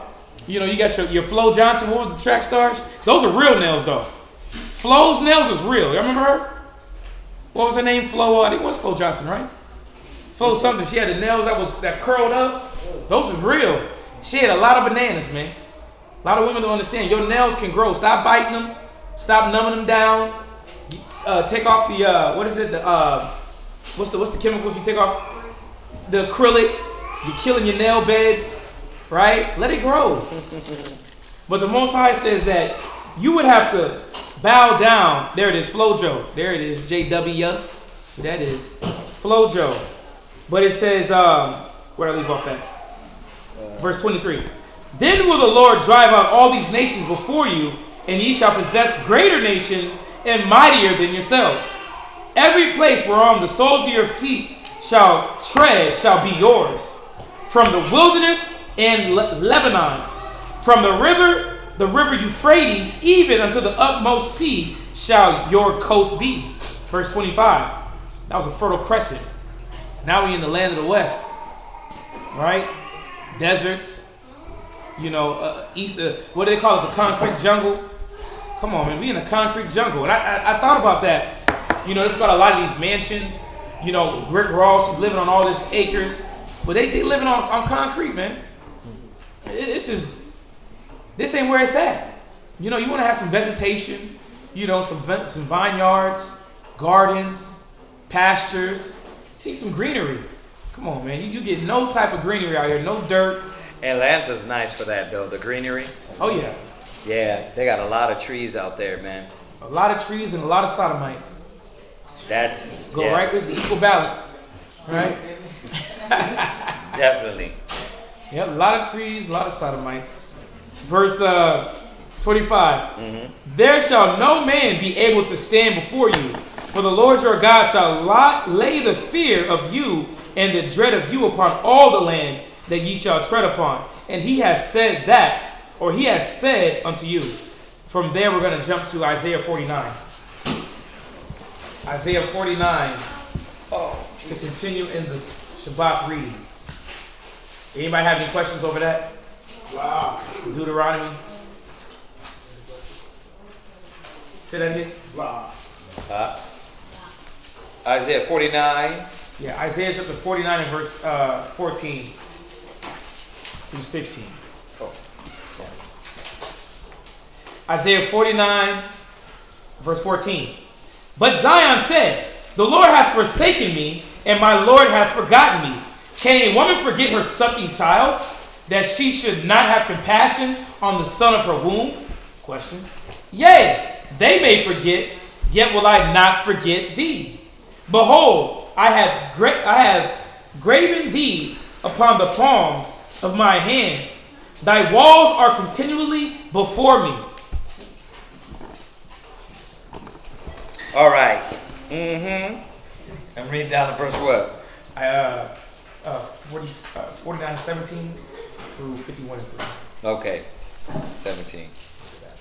Thy children shall make haste, thy destroyers, and they that made thee waste shall go forth of thee. Lift up thy eyes round about, and behold, all these gather themselves together and come to see.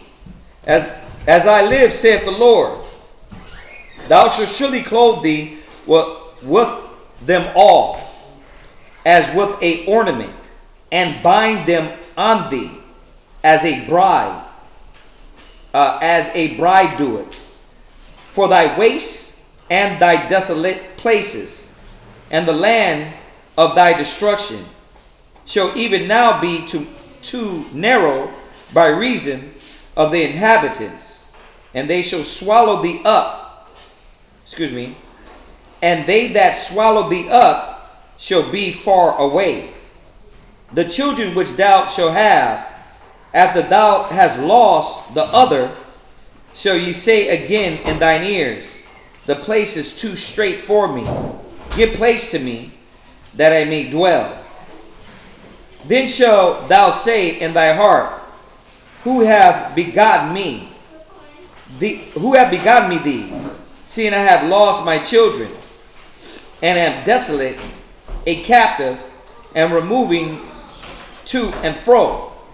And who have brought up these? Behold, I was left alone. These which had they been? Behold, I was left alone. These, where have they been?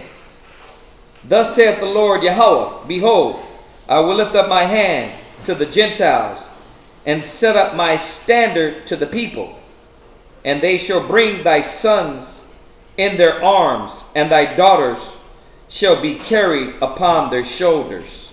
So, remember, from where I started down to 21, it's just speaking of the Most High bringing us back. All the things we lost, all the things we don't have, the Most High is going to give those things back to us. As we didn't have children, the Most High is going to increase us. We're going to say, dang, these things I didn't have, where has it been? The Most High has to supply that. He has to bring it back to us, right? Then he's telling us here, verse 22, thus saith the Lord Yahweh, behold, I will lift up my hand to the Gentiles, and set up my standard to the people, and they shall bring thy sons in their arms, and thy daughters shall be carried upon their shoulders. This is talking about as salvation is happening, right? And you got the destruction of America. that has to happen, right? But the Most High is going to deliver the ones in Babylon, the chosen, out of Babylon before we're destroyed, right? But all the other ones that are scattered through all nations, how are they going to come out? Well, these nations are going to be bringing us out. They're going to be bringing the sons of the Most High. How are they going to know? The Most High is going to have a spirit on all the Israelites throughout the world for these nations to start bringing us out of these countries, right? On their shoulders. It says, and they shall bring thy sons in their arms, and thy daughters shall be carried upon their shoulders. And kings shall be thy nursing fathers, and their queens thy nursing mothers, right? And they shall bow down with their faces toward the earth, and lick up the dust of thy feet. And y'all know this scripture. This is the famous scripture brothers pull when we get these Esau's to drop, right? But this is a future prophecy. This is what's going to happen in the future. The queens are going to be our nursing mothers, right? The new Aunt your mama is going to be, what's Trump's rib's name? Oh, that's Melina. Melina. She gonna lick up that dust. Melina? Melina Trump. She might like it, little dirty broad. But yeah. Oh, Ivanka. All right, Ivanka. I think that's his daughter. One of them. Ivanka's his daughter. But this is what the Most High is saying. This is the promise. So, yeah. You get these cats that act like, this ain't going to happen. The Most High promised it. The nations are going to bow down to us. This is part of salvation. It says, and they shall know that I am the Lord, and they shall not be ashamed that wait for me. Because what are we waiting for? Huh? We're waiting for the promises. It says, here's the faith and patience of the saints. We're waiting. He that leadeth into captivity shall go into captivity. He that killeth with the sword must be killed with the sword. This is what we're waiting for.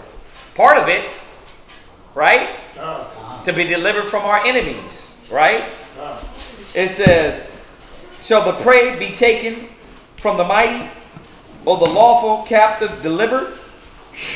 But this saith the Lord, even the captives of the mighty shall be taken away, and the prey of the terrible shall be delivered. For I will contend with him that contend with thee. We're the prey. We're going to be delivered out of their hand. And the Most High is going to fight for us. He will contend with them. Very important. Vengeance is his. Because we get in our mind, we're going to do it. We're going to get guns. Nah. Yahweh Shai is going to do it.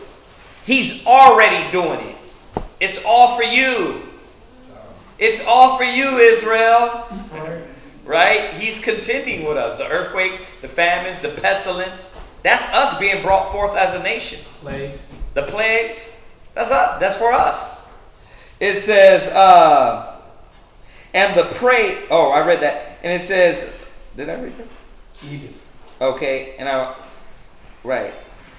I will save thy children. And I will feed them that oppress thee with their own flesh.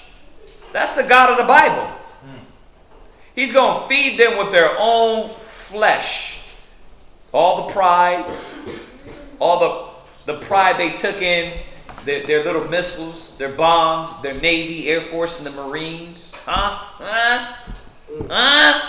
The Most High is going to feed them. He's going to destroy them with their own weapons, with their own power. It says, and they shall be drunken with their own blood. And that day, none of that's going to work. The batons ain't going to work. Put your teeth on the curve, nigger. Right? That ain't going to work. Huh? Get back, get back. Get down. That ain't going to work. Put right? your hands up. The missiles, the lasers, yep. They tapping into these machines that supposedly break down your atoms. Right. That ain't gonna work. They call it a demechanizer.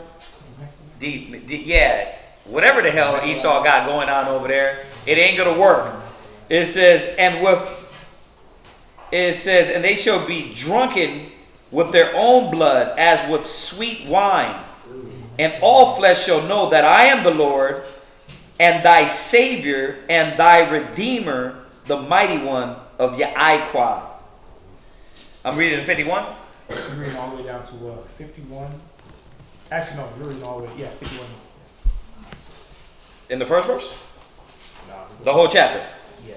Thus saith the Lord, where is the bill of your mother's divorcement, whom I have put away? Or which of my creditors it is to whom I have sold you?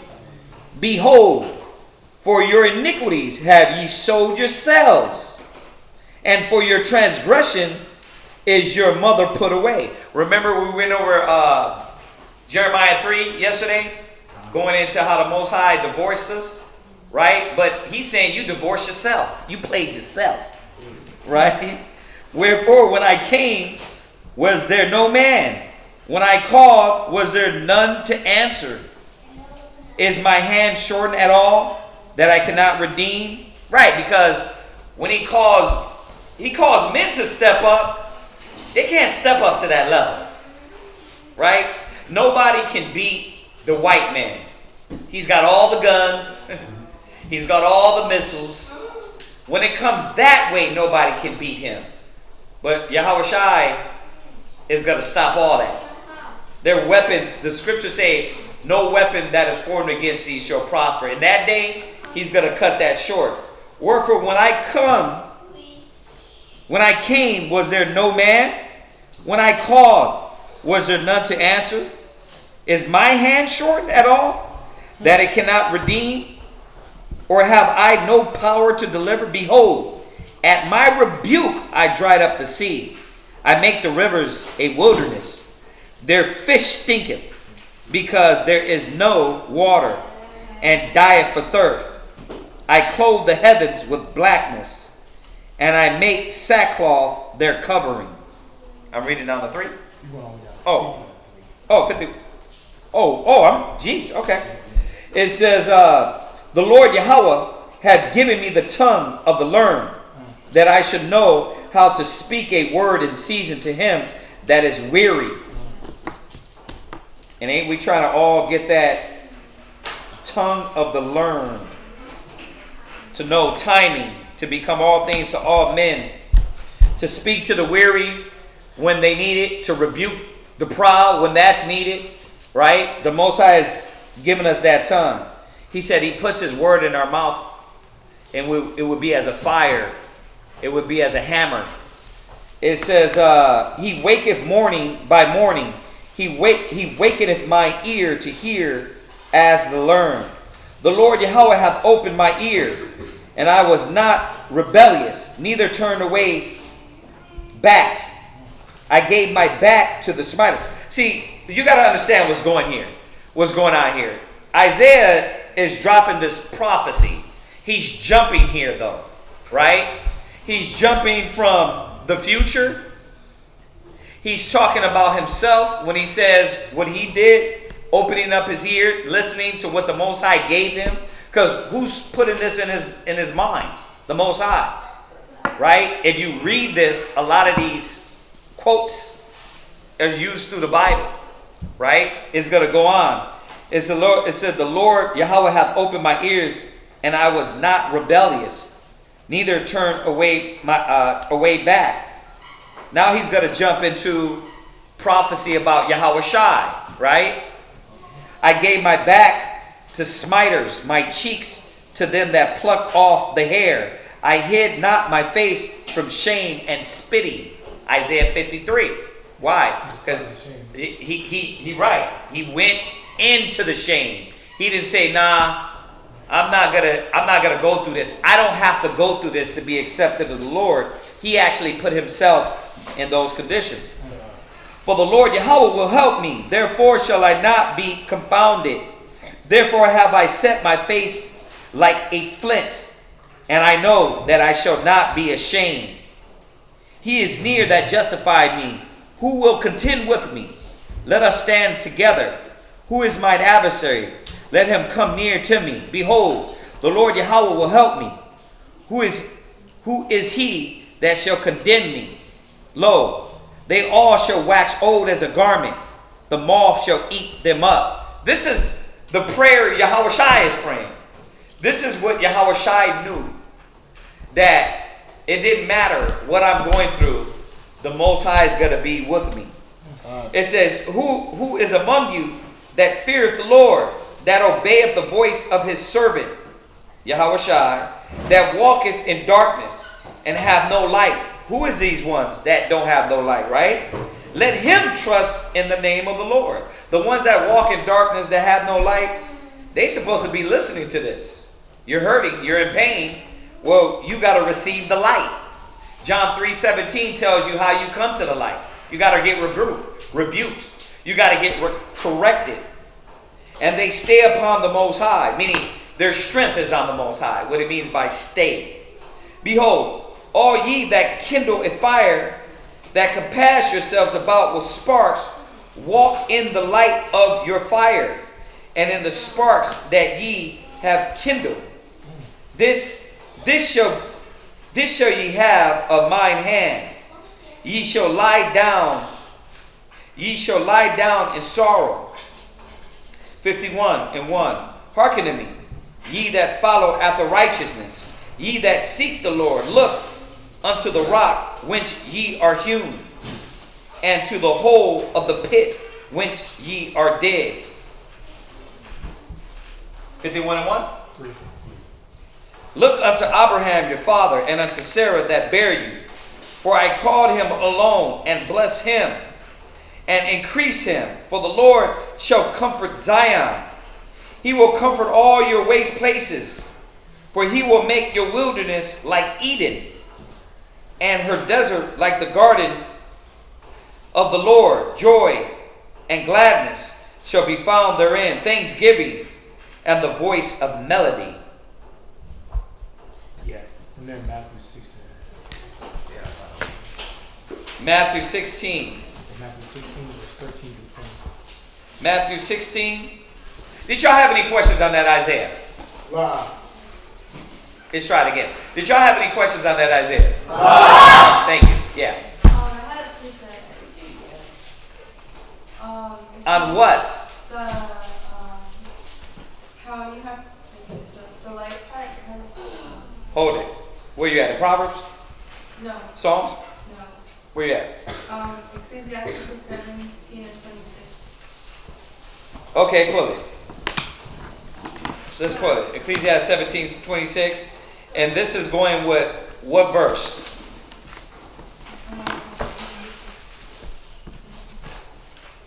10. 10 what? Isaiah 50 and 10. Isaiah 50 and 10. This is Ecclesiasticus what? 17 and 26. Go ahead and read it. Ecclesiasticus chapter 17 verse 26. Turn again to the Most High, and turn away from iniquity. For he will lead thee out of darkness into the light of health, and hate thou abominations Vehemently. vehemently. Right. Good one. Good scripture, sis. Young sister studying. See? How old are you, sis? 16. 16. Ready for war in the spirit. 16 years old. See? What were you doing at 16? Huh? Little filthy nigga, huh? What were you doing at 16? On the block. On the block. Right? Block is hot. The block is hot. Right? Block. Hey. So, you got to see it. This is the next generation. You can find me. 16, Shariah 16, Quadashaya 14. Then you got, how old are you? You got Ariad's 10. Mawalla's, how old are you? 12 years old. Daniela's how old? 8 years old. Shania Bun is 15. Malachi is 15. Check that out. Shariah, you how old? 14.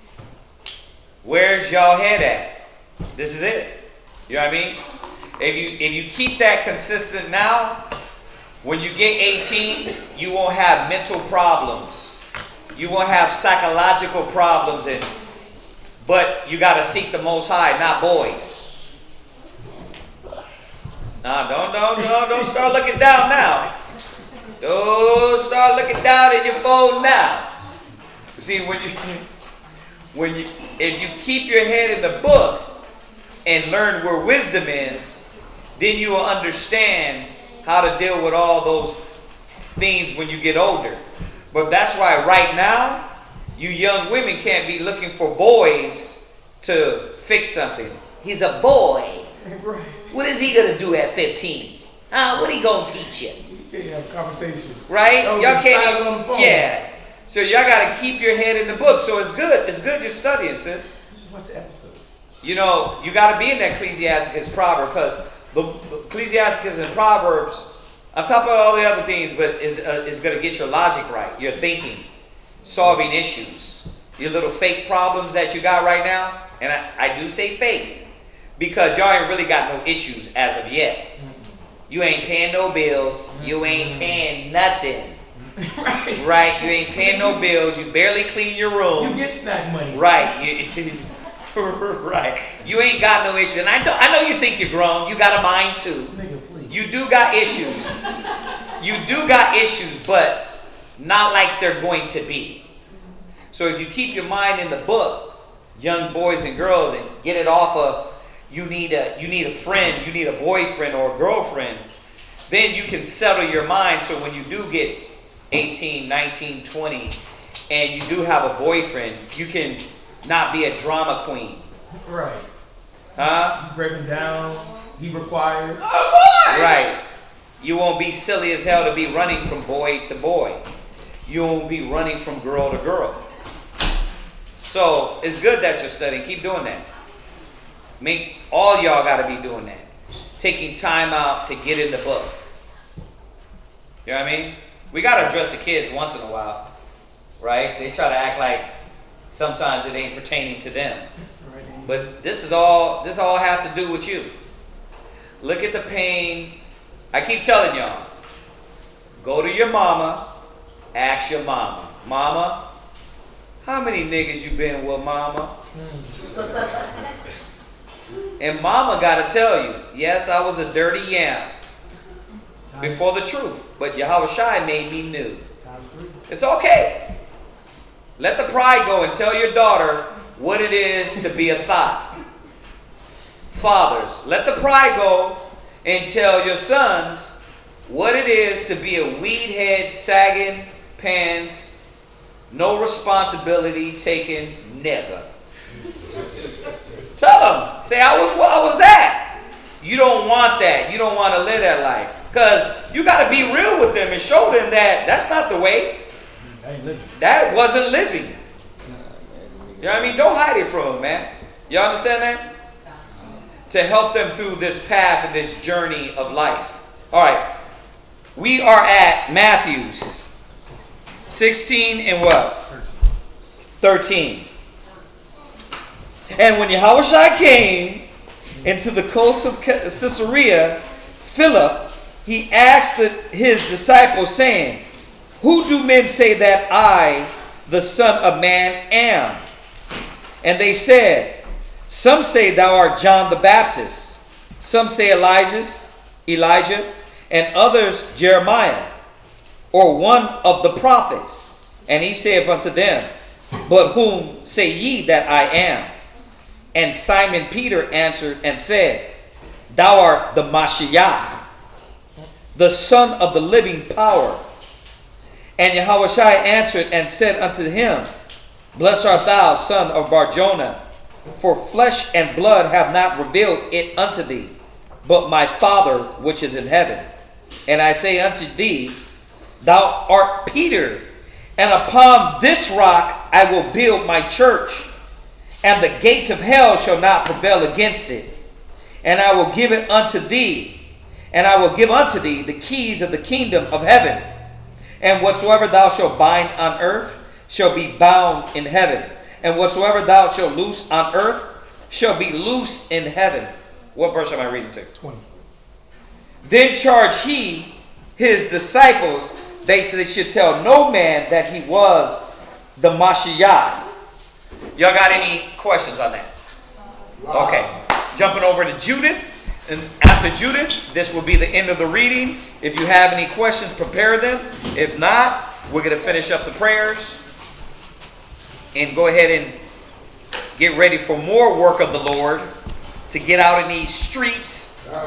Yeah. Shemaiah turned up, huh? Right. Huh? Zion turned up. Let's go. All right, Judith, first chapter. We're reading to the whole chapter. Judith 1. In the 20th year of the reign of Nebuchadnezzar, who reigned in Nineveh, the great city, in the days of Arphaxad, which reigned over the Medes in Ecbatana, and built in Ecbatana walls round about the stones hewn 3 cubits broad and 6 cubits long, and made the height of the wall 70 cubits, and the breadth thereof 50 cubits, and set the towers there upon the gates of it 100 cubits high, and the breadth thereof in the foundation 60 cubits. And he made the gates thereof, even gates that were raised to the height of 70 cubits, and the breadth of them was 40 cubits. And for the going forth of his mighty armies, and for the setting in array of his footmen. Even in those days, King Nebuchadnezzar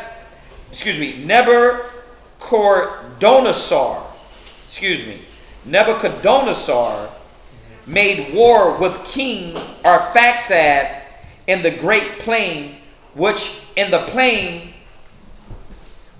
plain in the borders of Ragu. And there came unto him all they that dwelt in the hill country, and all they that dwelt in Euphrates and Tigris and Dasapes, and the plain of Arioch, the king of Elmenius, right? And very many nations of the sons of Chelodah, right, assembled themselves to the battle. Then Nebuchadnezzar, king of the Assyrians, sent unto them that dwelt in Persia, and to all them that dwelt westward, and to those that dwelt in Sicily, and Damascus, and Libanus, and Antilibanus, and to all that dwelt upon the sea coast, and to those among the nations that were in Carmel and Gilead, the higher Galilee, and the great plain of Esdraelon, and to all that were in Samaria. Basically, this is all Mesopotamia, right? Right, okay. In Samaria and the cities thereof beyond Jordan, unto Jerusalem, Bethania, Bet-Ani, and Celius, and Kadas, and the rivers Egypt, Taphnis, and Ramsey, and all the lands of Gimna, right? Gesem, excuse me.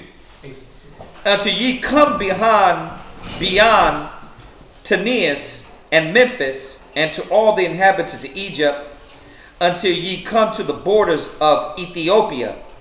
But all the inhabitants of the land made light of the commandment of Nebuchadnezzar, king of the Assyrians. Neither went they with him to the battle, for they were not afraid of him. Yea, he was before them as one man, and they sent away his ambassadors forth from them without effect and disgrace.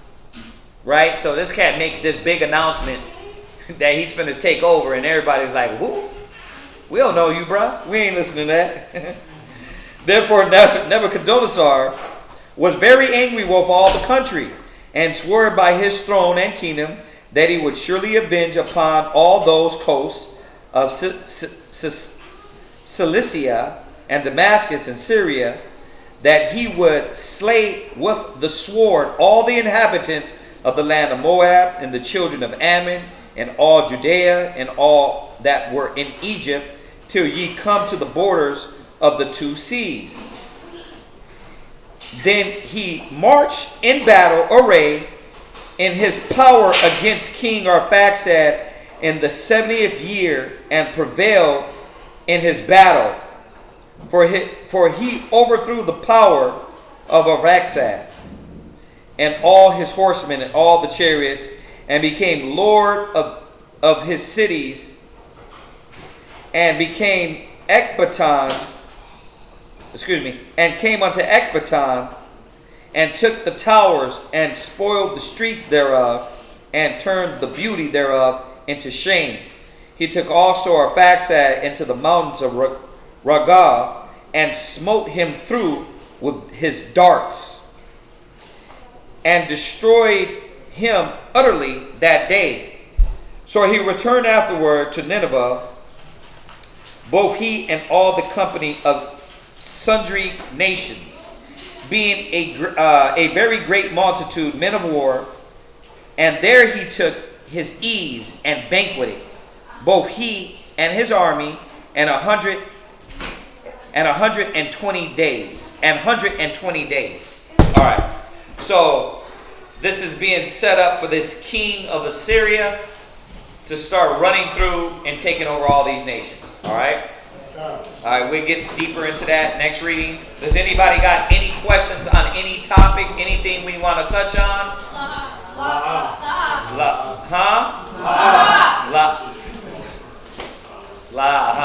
Okay. All right. La'ah. Anything online? Anything online? 1, 2, 3, 4 questions. Okay. We're going to be here at least a little longer, huh? Mm-hmm. I'm just kidding. No questions. No questions. All right. Nobody got any questions? Let's finish up the prayers. Well, we got anything? I'm just waiting to see if anything pops up online. Remember, it is the Shabbat. Today, above all days, should be the day that you focus, you're getting your mind right, you're studying, right? You're doing the work of the Lord. Huh? Okay. Keep your mind. If you're not around brothers and sisters, you and your family, keep it in order. All right, so no questions online. I Majim. Wapanya, Yerah Shalom.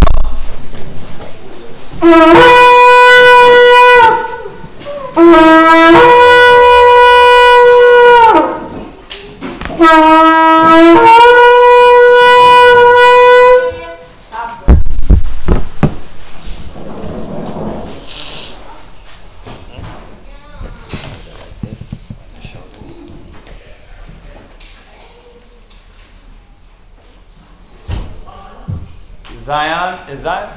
Yeah, one more.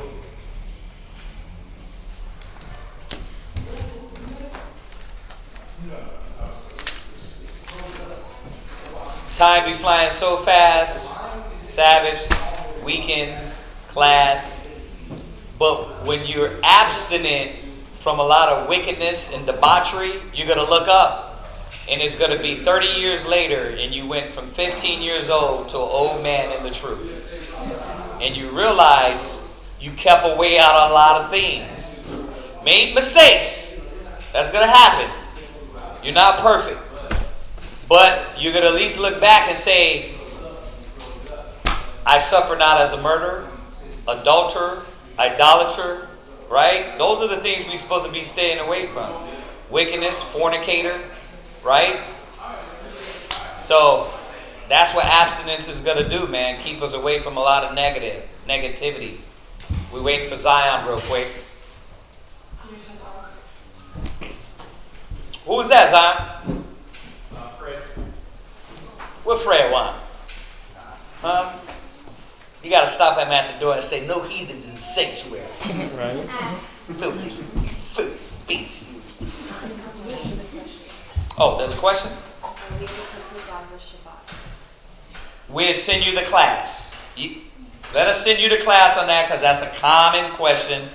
She'll shoot the class to you in the link.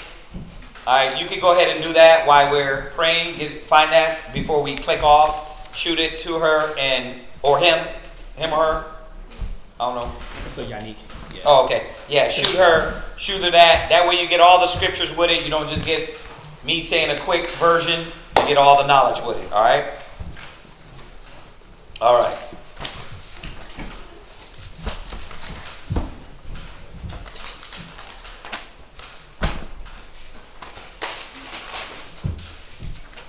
Barakatah Yahweh. Barakatah Yahweh Shah. What do you hope? This Sabbath.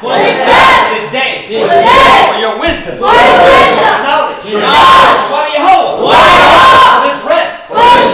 Please Yahweh. Keep us safe. Remove hurt. Harm. Danger. Death. Sickness. Disease. Away from us. Out of us. Around us.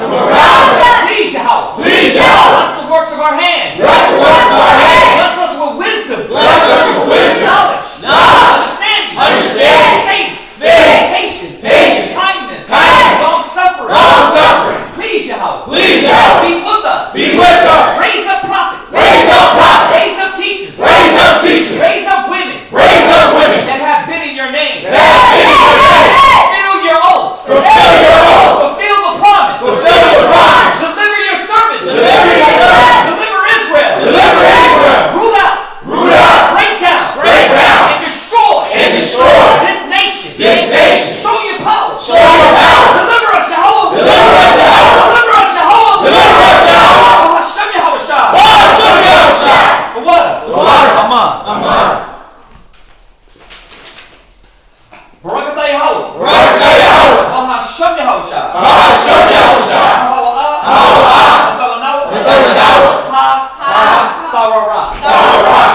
Blessed are you, Yahweh, in the name of Yahweh Shai that gives to us the law. Barakatah Yahweh. Hashem Yahweh Shah.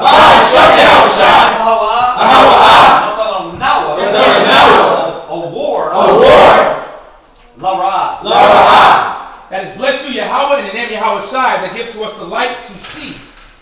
Barakatah Yahweh. Hashem Yahweh Shah.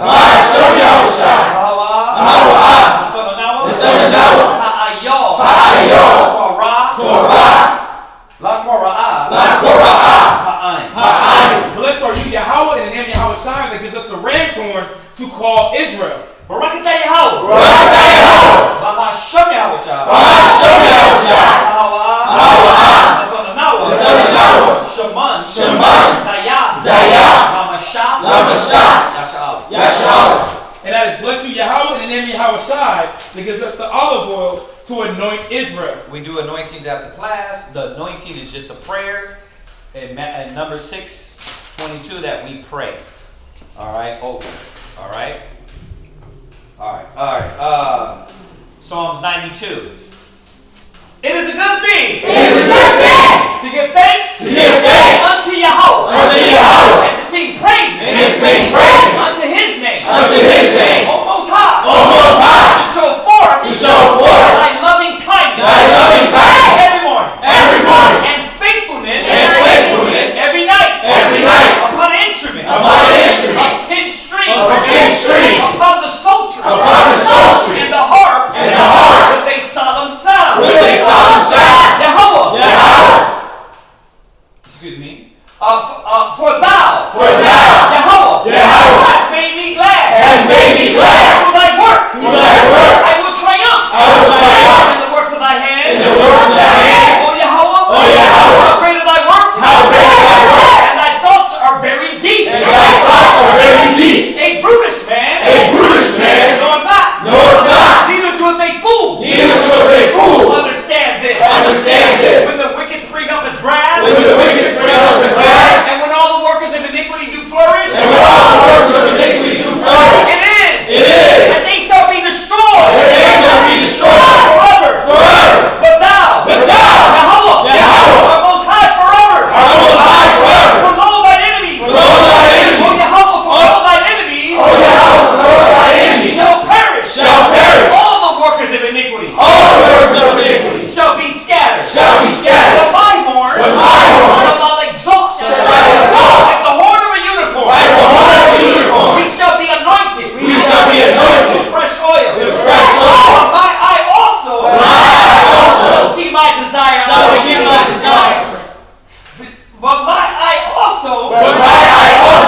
Akim. Gum. Yakad. Kashaman. Hatawa. Ayu. Araash. Yerad. Ayu. Azakwan. Haran. Shayarad. Ayu. Konya. Marawathiwa. Katol. Karawan. Shayarad. Ayu. Ariyah. Tazayawan. Kaya. Shum. Tazawa. Yahweh. Habaraka. Hayayam. Haywalam. Aman. This is Psalm 133. Behold, how good and how pleasant it is for brethren to dwell together in unity. It is like the precious ointment upon the head that ran down upon the beard, even Aaron's beard, that went down to the skirts of his garments, as the dew of Hermon, and as the dew that descended upon the mountains of Zion. For there the Lord commanded the blessing, even life forevermore. Amen. Barakatayho.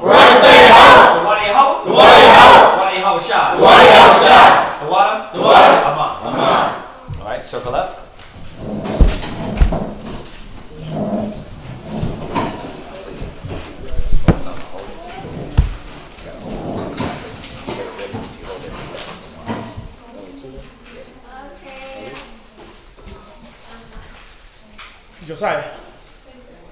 Josiah, come on.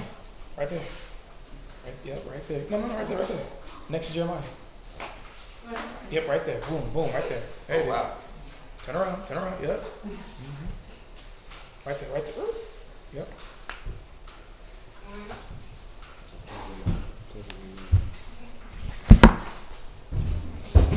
Call it. Men of Israel, I love you. Barak. Yeah.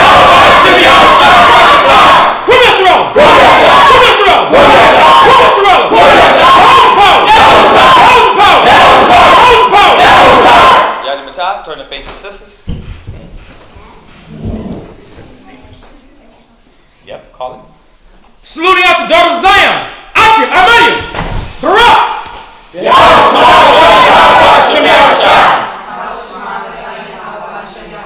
Say shalom to everybody online. Shalom. We'll see y'all in the next one, y'all.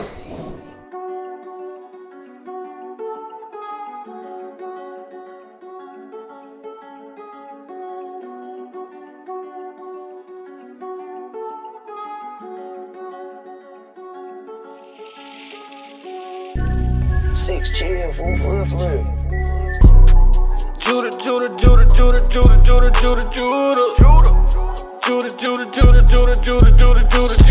scepter will never leave Judah. The scepter will never leave Judah. The scepter will never leave Judah. I'm Judah. Christ sprang out of Judah. King David was Judah. King Asa was Judah. Don't crowd me up, who gon' rouse me up? Alistair Crowley, your time is up. It's a big mess, I gotta clean it up. Esau, the end of my kingdom's up. On the eagle's neck, I'll press. I woke up from my rest. My rulership is up next. No vex. Judah.